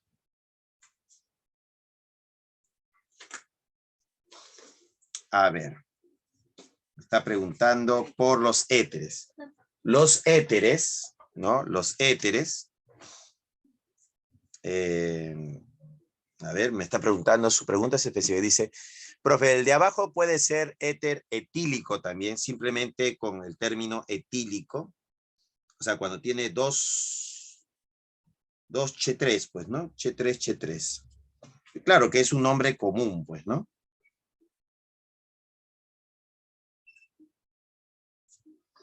A ver, según la nomenclatura, en nomenclatura común,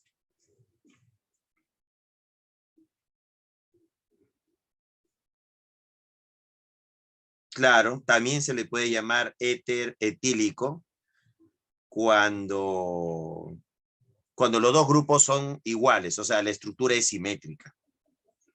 Claro, siempre y cuando la estructura sea simétrica, ¿no?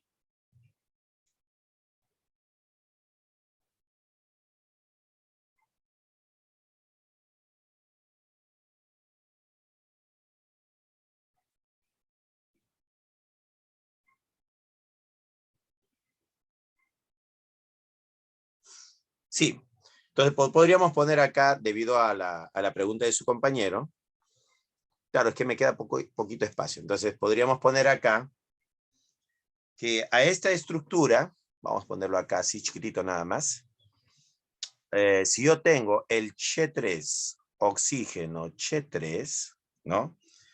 Yo les he dicho que esto de acá se va a llamar dimetiléter, pues, ¿no? Dimetiléter. Pero también le puedo llamar, ¿no? Otra forma de nombrarlo sería éter, ¿no? Éter dimetílico. ¿Ya? Dimetílico. Pero como los dos grupos son iguales, también se acepta, ¿no? Vamos a poner por acá, como este es un metil y este es otro metil, como son iguales, y a esas estructuras se llaman simétricas, cuando tenemos Ch3 y Ch3, ¿no? Es una estructura simétrica. También se podría decir, para no estar escribiendo, pues sabemos que son iguales, a esta estructura también se le llama éter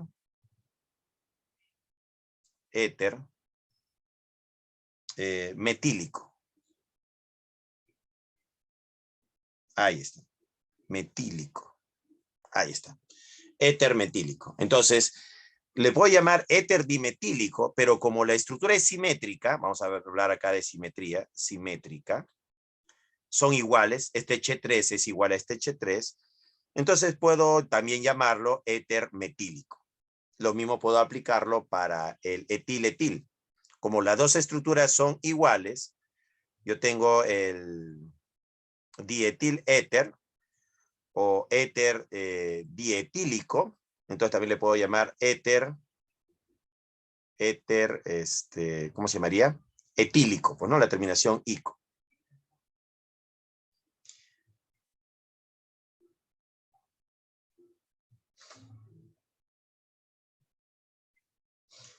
Entonces, la teoría nos dice, vamos a escribir acá qué nos dice la teoría, ¿no? La teoría nos dice, para que quede claro esto hay que teorizarlo. Dice, a la pregunta de su compañero, dice, en el caso de éteres simétricos, en el caso de éteres simétricos, suele emplearse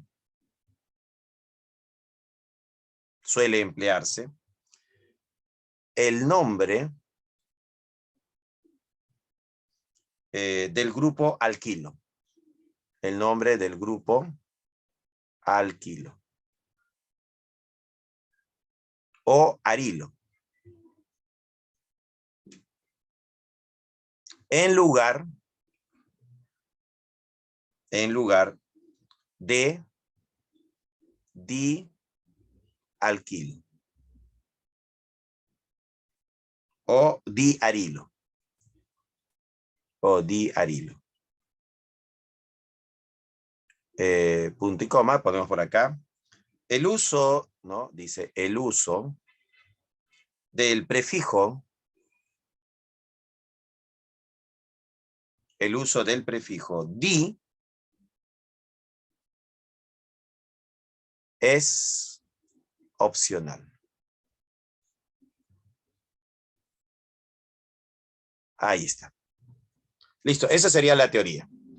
Entonces, a la pregunta de su compañero, claro, hay que sustentarlo, pues, ¿no? A veces me hacen preguntas interesantes y esas preguntas, obviamente, ¿no? Me dicen, profesor, ¿cómo es? ¿Se pone o no se pone? ¿No? Dice, en el caso, ¿no? En el caso de éteres, vamos a llamarlos simétricos, suele emplearse, ¿no? Suele emplearse el nombre del grupo alquilo. El nombre del grupo alquilo, ¿no? O sea, terminado en hilo, ¿no? Cuando dice alquilo, el nombre termina en hilo. O arilo. O arilo. Nombre también está terminando en hilo, pues, ¿no? En lugar de dialquilo. Entonces acá, en lugar de dialquilo. Recuerda que ahí está con el di, comienza con di y termina con hilo, pues, ¿no? O diarilo. O diarilo. Comienza con di y termina en hilo, pues, ¿no? El uso del prefijo di, el uso del prefijo di es opcional. ¿Ya? A su pregunta, si se puede usar, sí, le podría llamar éter, ¿no? Éter, di etílico o éter etílico simplemente. ¿Cómo es el arilo? El arilo es el benceno, el aromático. El aromático. A ver, por ejemplo, podríamos poner acá al benceno. Este es un arilo, unido al oxígeno, unido a otro benceno.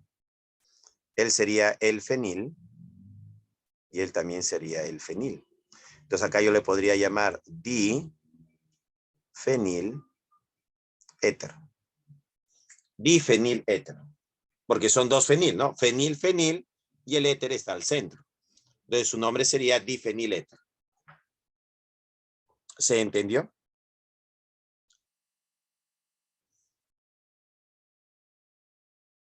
¿Sí? Aclarado entonces. Muy bien. Continuamos, jóvenes. Nomenclatura dice, a pesar de ser un grupo funcional, los éteres se nombran como alcanos. Es decir, como si fueran sustituyentes. O sea, el trato que le vamos a dar a los éteres es como sustituyente, ¿ya? Como un sustituyente. Acá tenemos un resumen. Dice, benceno es un líquido incoloro y volátil cuyas moléculas son planas y poseen átomos de carbono con hibridación sp2. La molécula de benceno posee una estructura en forma de anillo hexagonal, tal como lo propuso el químico alemán Kekulé en 1865. Y ahí tenemos, ¿no? El benceno tiene dos estructuras resonantes y la combinación de estas dos estructuras me da el híbrido de resonancia. En cuanto a la reactividad, el benceno presenta reacciones de sustitución y es de vital importancia por la variedad de productos que se puede obtener. Derivados monosustituidos. Tenemos al tolueno, al fenol, al ácido benzoico, a la anilina, al nitrobenceno, al estireno, ¿no? Son estructuras derivados del benceno, pues, ¿no? Derivados disustituidos. Existen tres isómeros posibles y se caracterizan por prefijos orto, meta y para, abreviados como O-, M- y P-. Tenemos el 1,2-dibromobenceno o también conocido como orto-dibromobenceno. o el 1,3 dibromobenceno o meta dibromobenceno. Y el 1,4 dibromobenceno o para dibromobenceno. Esta nomenclatura del orto meta para solo se aplica para disustituido. Si la estructura tiene 3 sustituyentes, ya no uso esta nomenclatura de orto meta para. ¿Ya? Entonces, esta nomenclatura orto meta para solo para estructuras con 2 sustituyentes.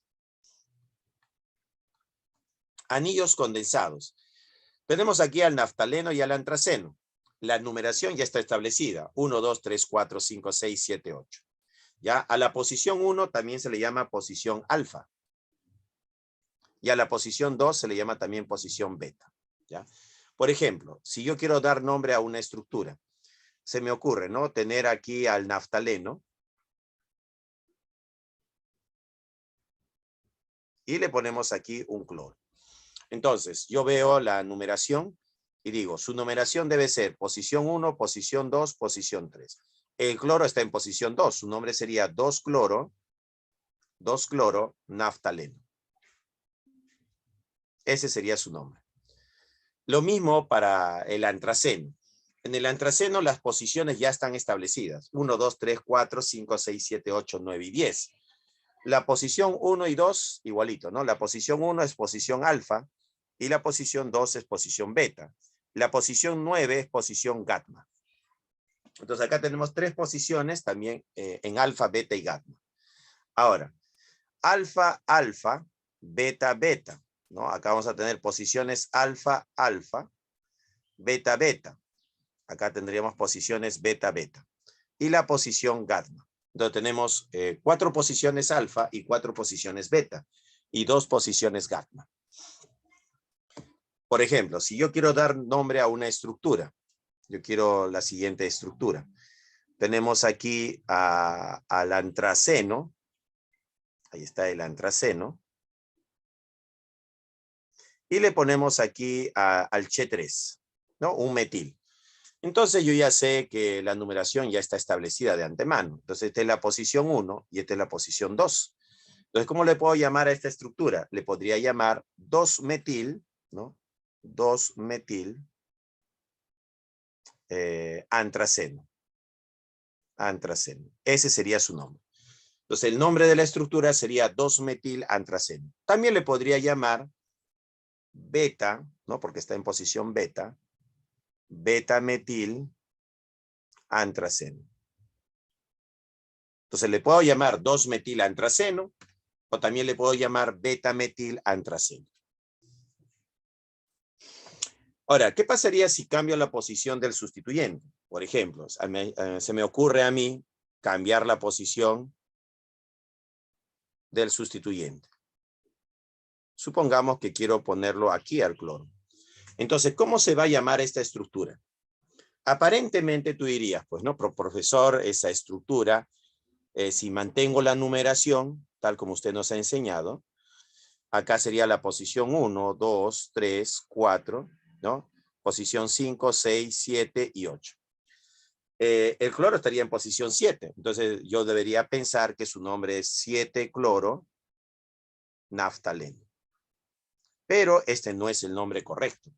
¿Cuál sería el nombre correcto? Lo que pasa es que esta estructura tiene ejes de simetría. Acá hay un eje de simetría que puede ser girado, rotado, 180 grados. Hago una rotación de 180 grados, giro la molécula en el espacio y esa rotación de la molécula me da como producto o como, ¿no?, estructura resultante lo siguiente. El cloro que estaba en la posición 7 ahora se encuentra en la posición 2. Si mantengo la numeración, sería 1, 2, 3, 4, 5, 6 y 7 y 8. Entonces su nombre sería 2-cloro naftaleno. Entonces la pregunta está, ¿cuál es el nombre correcto? 7-cloro naftaleno o 2-cloro naftaleno.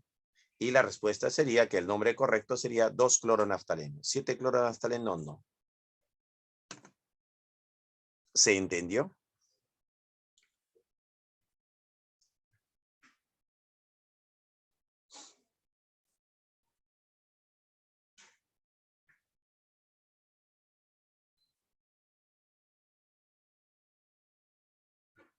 Profe, ¿no le falta un enlace doble al primero? ¿A cuál le falta enlace doble?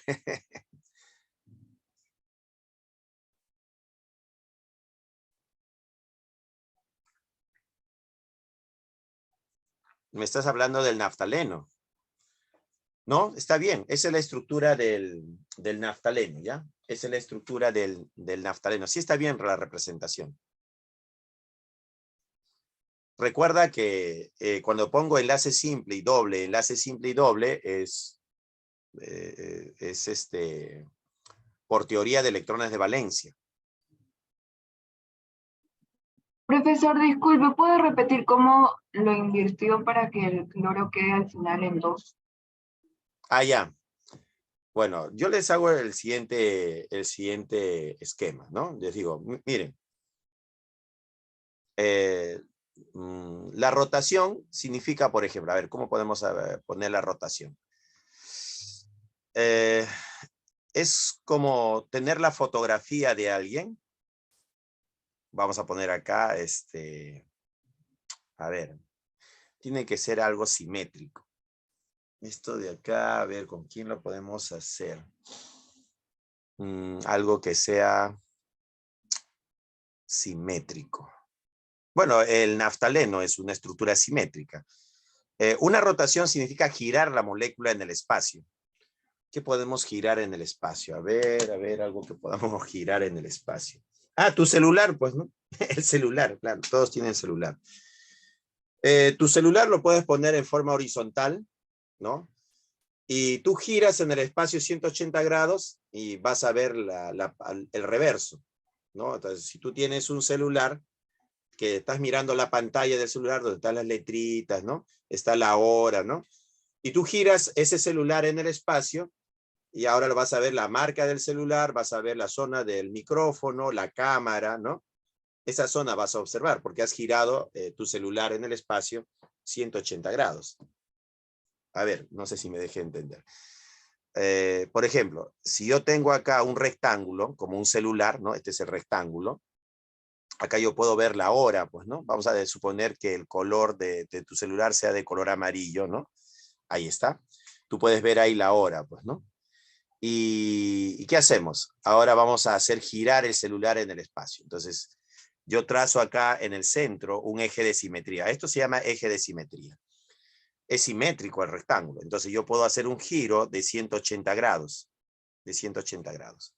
Y al girar 180 grados, nuevamente tienes tu celular, pero lo que vas a observar ya no es la pantalla del celular. Vas a ver el reverso, la espalda del celular. Vamos a poner acá que es de color verde. ¿Ya? ¿Qué estás viendo? Ya la espalda del celular. ¿Por qué? Porque has girado el celular 180 grados sobre ese eje de simetría. Entonces, ¿qué estás viendo ahí? La cámara, estás viendo pues ¿qué ves más ahí? La marca, ¿no? Y que eso es diferente, ya no ves la pantalla, ¿no? Entonces, si tú le pusiste acá, por ejemplo, supongamos que acá le pones en el celular, supongamos que le pones acá, le pegas con cinta scotch, supongamos un corazoncito, ¿no? Vamos a poner acá un corazoncito.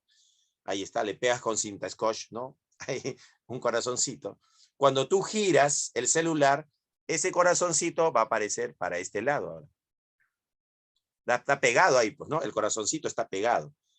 Pero al girar el celular, ese corazoncito ahora aparece en el otro lado. Y eso es una rotación, ¿no? De 180 grados.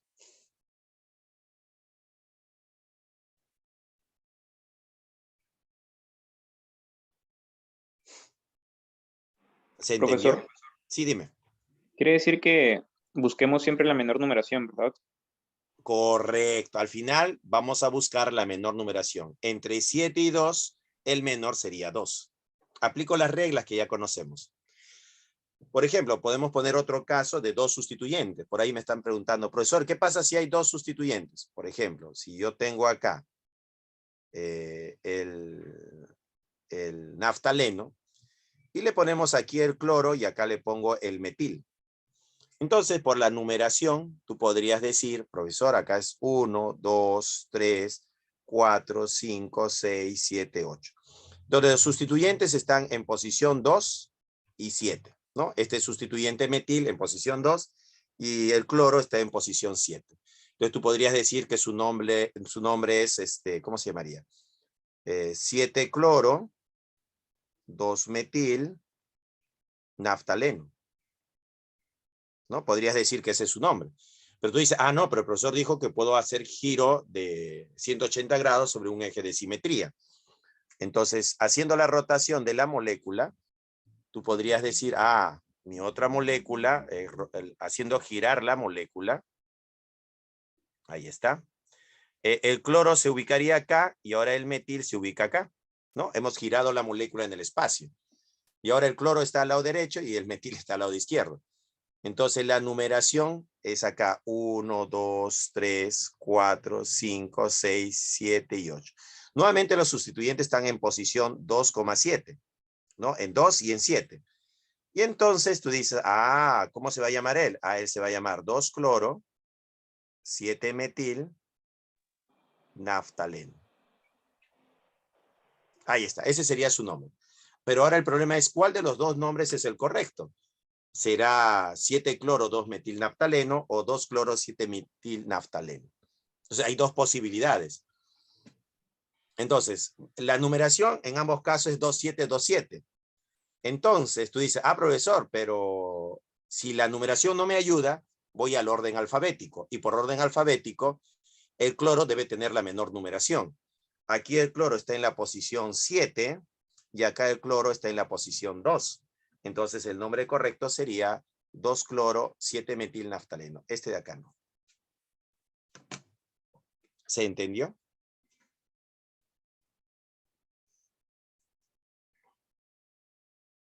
Sí, dice. Ahí está. Muy bien, jóvenes. Excelente. Esa es la idea, que me entiendan. Vamos, hay que terminar, jóvenes. Ya no tengo tiempo. Me quedan 7 minutitos nada más. Alcoholes. Son compuestos oxigenados que en su estructura posee el grupo hidroxilo, ¿no? El OH. Nomenclatura. Se utiliza la terminación ol. Ejemplo, metanol, etanol, propano, triol. Ahora, este propano, triol, también le podemos llamar, ¿no? Acá sería, pues, ¿no? Che2OH. Che-OH, ¿no? Acá, ¿qué ha pasado? 2, 3, 4. No, acá no es Che2, es Che nada más. Che-OH y Che2OH. Numeración, ¿no? 1, 2 y 3. Entonces su nombre sería propano 1,2,3 triol. ¿Ya? Este sería el nombre. ¿Ya? Así lo llamamos, ¿no? Propano 1, 2, 3 triol. Este es el nombre correcto. ¿Ya? Clasificación. ¿Qué tenemos por acá? Según el tipo de carbono, los alcoholes pueden ser primarios, secundarios y terciarios. Ya les había comentado esto, pues, ¿no? Si tenemos un Che3, Che2 y le unimos al OH, él sería un alcohol primario. Si tenemos un Che3, Che3, esto sería un alcohol secundario. Y si tenemos pues un Che3 carbono, Che3 y Che3 por acá, esto sería un alcohol terciario, pues, ¿no? Alcohol primario, secundario y terciario. Va a depender del tipo de carbono al cual está unido. Si el carbono es primario, el alcohol es primario. Si el carbono es secundario, el alcohol es secundario. Y si el carbono es terciario, el alcohol es terciario. Propiedades de alcoholes. Solubilidad. Los alcoholes monoles de 1 a 3 carbonos son muy solubles en agua. De 4 a 7 carbonos son ligeramente solubles en agua y de 7 a más átomos de carbono son insolubles en agua. Los alcoholes polioles son solubles en agua y a más grupos OH que tenga el alcohol aumenta la solubilidad debido a las fuerzas puente de hidrógeno presentes, ¿no? Oxidación. La oxidación de un alcohol primario forma aldehído. Esto sí es importante. Esta es pregunta de examen, jóvenes, ¿ya? Entonces, debemos tener presente que si tú tienes un alcohol primario y tú lo oxidas, sufre un proceso de oxidación, lo que vas a tener es un aldehído. Y si el aldehído lo sigo oxidando, el aldehído se oxida a ácido carboxílico. ¿Ya? Entonces, los alcoholes primarios se oxidan a aldehído y los aldehídos se oxidan a ácido carboxílico.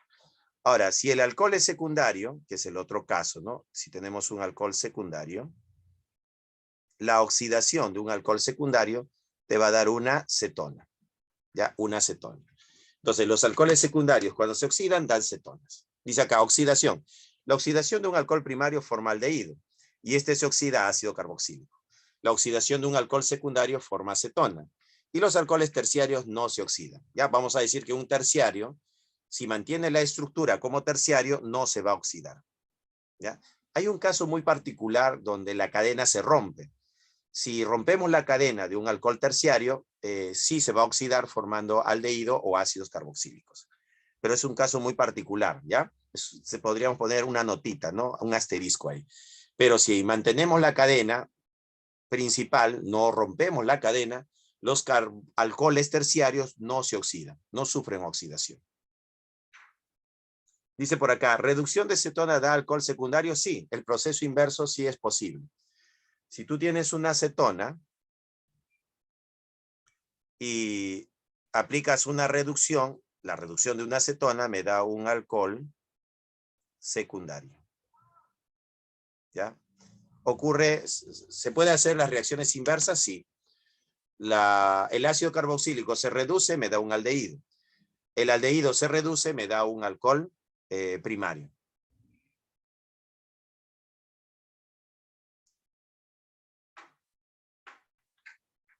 No, es un caso muy particular, Denise. Lo que pasa es que la mayor cantidad de alcoholes que vamos a estudiar es con la cadena completa, o sea, la cadena. Si el alcohol es terciario y está dentro de una cadena y yo quiero oxidarlo, no va a pasar nada, no se oxida ese alcohol terciario. Pero siempre ocurre en condiciones drásticas, puedo poner condiciones drásticas a la estructura y puedo hacer que ese alcohol, su cadena del alcohol se rompa, justo donde está unido a la parte del alcohol. Si logro hacer eso, el rompimiento de la cadena hace que ese alcohol reaccione y ya pueda formar pues un aldehído o un ácido carboxílico. A eso hace referencia cuando les digo que, como notita, si la cadena se mantiene constante, la cadena principal, no hay reacción química. Pero si la cadena principal se rompe estructuralmente y en el punto donde está el alcohol, entonces el alcohol puede pasar a aldehído o ácido carboxílico. Claro, el alcohol terciario, estoy hablando del terciario. ¿Ahora sí se entendió? Gracias, dice, sí se entendió. Muy bien, continuamos. Jóvenes, me quedan minutos nada más. Y voy por la mitad. Grupo alcóxido. Son grupos o restos que resultan de la pérdida de un átomo de hidrógeno del grupo hidroxilo. Entonces tenemos acá, por ejemplo, el metanol que genera el metoxi o el etanol que forma al etoxi. ¿Ya? Aplicaciones de alcoholes importantes. El metanol se utiliza como disolvente combustible en fabricación de pinturas, productos farmacéuticos, perfumes, lacas, etc. El etanol es apto para beber y también se emplea como alcohol medicinal o a una determinada concentración. Por sus propiedades anestésicas, antisépticas, por ser buen disolvente orgánico, también se emplea para fabricar barnices, explosivos, perfumes, pintura, resinas y productos farmacéuticos. El propanotriol se usa comercialmente como humectante en los productos cosméticos y es un producto resultante en la fabricación de jabones. Lo que les había llamado, pues, ¿no? Propano 1,2,3-triol, pues, ¿no? Los éteres son compuestos oxigenados que en su estructura poseen el grupo oxi. Nomenclatura. Se utiliza la terminación éter. También se puede emplear el nombre del alcóxido como resto sustituyente, anteponiendo el nombre de la cadena principal, ¿no? Eso en su nomenclatura. Ejemplo, tenemos el dimetil éter, o también llamado metoximetano, o el metilpropil éter, o metoxipropano, o el etilpropil éter, o etoxipropano, pues, ¿no? Se emplea una aplicación de los éteres, se observa en el siguiente caso. Se emplea como excelente solvente orgánico, como el dietiléter. Por ejemplo, el MTBE es el metilterbutil éter, que es empleado como aditivo o antidetonante de la gasolina. Pasamos a la semana 16. Jóvenes, un minuto. Es un minuto. Jóvenes, me he concentrado mucho en la semana número 15, ¿no? Es un tema amplio, pues, ¿no? La aromaticidad. Pero es importante porque siempre me preguntan sobre los compuestos aromáticos. Y espero que haya quedado claro la parte aromática, pues, ¿no? Bien, compuestos orgánicos oxigenados, cetonas, aldehídos, ácidos carboxílicos y ésteres. En este capítulo se estudia el grupo carbonilo y dos familias de compuestos orgánicos, los aldehídos y las cetonas. Tenemos ahí el aldehído y tenemos a la acetona. En ambos casos, tanto el aldehído y la acetona tiene al grupo carbonilo. Tenemos aquí al CO y tenemos también al CO. Esto de acá es el grupo carbonilo, ¿ya? El grupo carbonilo está presente tanto en aldehídos como en cetonas. Ya, tú tienes un aldehído, tienes al grupo carbonilo. Tienes una acetona, también tienes al grupo carbonilo. Los aldehídos y cetonas son semejantes en sus estructuras moleculares y en sus reacciones con muchos reactivos. Se pueden emplear diversos métodos generales para preparar cualesquiera de ellos. Y el hecho de obtener aldehídos o cetonas depende de la estructura del material inicial y o de las condiciones de reacción. Por otra parte, algunos métodos solo producen aldehídos y otros solo cetonas. Estructura del grupo carbonilo. El doble enlace carbono-oxígeno es análogo en algunos aspectos al doble enlace carbono-carbono. El carbono del carbonilo tiene hibridación sp2, con 3 orbitales híbridos sp2, formando ángulos de 120 grados, y un orbital p perpendicular al plano de los orbitales sp2. El oxígeno se puede tratar como si no estuviera hibridizado. Un orbital p del oxígeno se traslapa con un orbital híbrido sp2 del carbono para formar el enlace sigma. Los orbitales s y p restantes del oxígeno contienen los dos pares de electrones no compartidos. El siguiente esquema muestra los enlaces y estructuras del grupo carbonilo, ¿no? Ahí tenemos el enlace, ¿no? El enlace pi y el enlace sigma. Ahora, debido a que el oxígeno tiene mayor electronegatividad, va a tener una densidad de carga negativa y el carbono una densidad de carga positiva. Recordemos que el enlace carbono-oxígeno es un enlace covalente y en el enlace covalente los átomos comparten sus electrones. Pero debido a que el oxígeno es más electronegativo, tiene mayor electronegatividad, el oxígeno va a tener un polo negativo, se podría decir, o una densidad de carga negativa. Y el carbono una densidad de carga positiva. Continuamos. Nombres. Nombres comunes. Los nombres de los aldehídos simples se derivan de los nombres comunes de los ácidos carboxílicos correspondientes. La terminación característica de un ácido oico en el nombre común del ácido carboxílico se elimina y se reemplaza por aldehído. Por ejemplo, el nombre común para el ácido carboxílico de un carbono es el ácido fórmico, de modo que el nombre del aldehído correspondiente es formaldehído. De manera semejante, se denomina acetaldehído y se deriva del ácido acético, ¿no? Che3-Koch. Y acá tenemos algunos nombres, ¿no? Tenemos formaldehído, que es el metanal, que tiene un solo carbono. Acetaldehído, que es el etanal, que tiene 2 carbonos. Propionaldehído, que es el propanal. N-butiraldehído, que es el butanal. Isobutiraldehído, que es el 2-metilpropanal. N-valerianaldehído, que es el pentanal. El isovalerianaldehído, que es el 3-metilbutanal. El caproaldehído, que es el hexanal. El N-ftalaldehído, que es el heptanal. La acroleína, que es el propenal. Y la crotonaldehído, que es el 2-butenal. Y otras estructuras como el benzaldehído, que es muy conocido, o el ortotolualdehído. Son nombres que se les dan, ¿no?, a estas estructuras. Ahora, los aldehídos sustituidos pueden denominarse derivados de aldehído, de cadena continua original. Dicho compuesto debe contener al grupo aldehído y los átomos de carbono. En la cadena de carbono se señalan con letras griegas de la siguiente forma: alfa, beta, gamma, delta, epsilon, pues, ¿no? Entonces tenemos acá el aldehído y el nombre que podrían tener sería, ¿no? En los nombres y designaciones con letras griegas de los sustituyentes indican su posición en la cadena más larga. Por ejemplo, fenilacetaldehído. Bueno, esa es una forma de llamarlo, ¿no? O beta-metil-butiraldehído. Otra forma de llamarlo, ¿no? Son nombres, pues, ¿no? Fenilacetaldehído o beta-metil-butiraldehído. Ahora, pero a nosotros nos interesa la nomenclatura IUPAC. Dice, el sistema IUPAC de los aldehídos emplea el nombre del alcano original correspondiente a la cadena continua más larga, que contiene al grupo aldehído. La O final del nombre del alcano se elimina y se reemplaza por al, la terminación característica del aldehído. La numeración de la cadena continua más larga empieza con carbono 1, en el carbono que presenta el grupo aldehído. Los sustituyentes se indican por el nombre y número de posición. Ejemplo, tenemos acá la estructura, ¿no?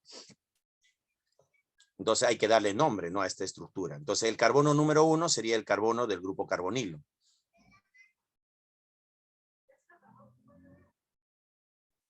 Entonces acá la numeración, ¿cómo sería?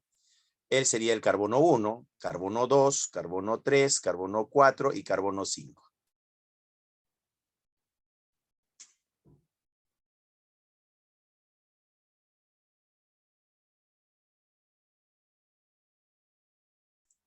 Continuamos. Tenga cuidado de no entremezclar los sistemas de nomenclatura. Los nombres comunes requieren del uso de prefijos de letras griegas. O sea, si utilizo alfa, beta, gamma, estoy utilizando un nombre común. Y los nombres del sistema IUPAC emplean números, 1, 2, 3.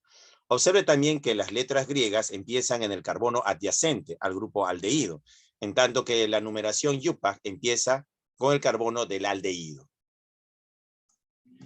En el caso de las cetonas, nombres comunes. Las cetonas pueden denominarse mediante el uso de nombres del grupo alquilo o arilo, de los sustituyentes que están unidos al grupo carbonilo, seguidos por la palabra cetona.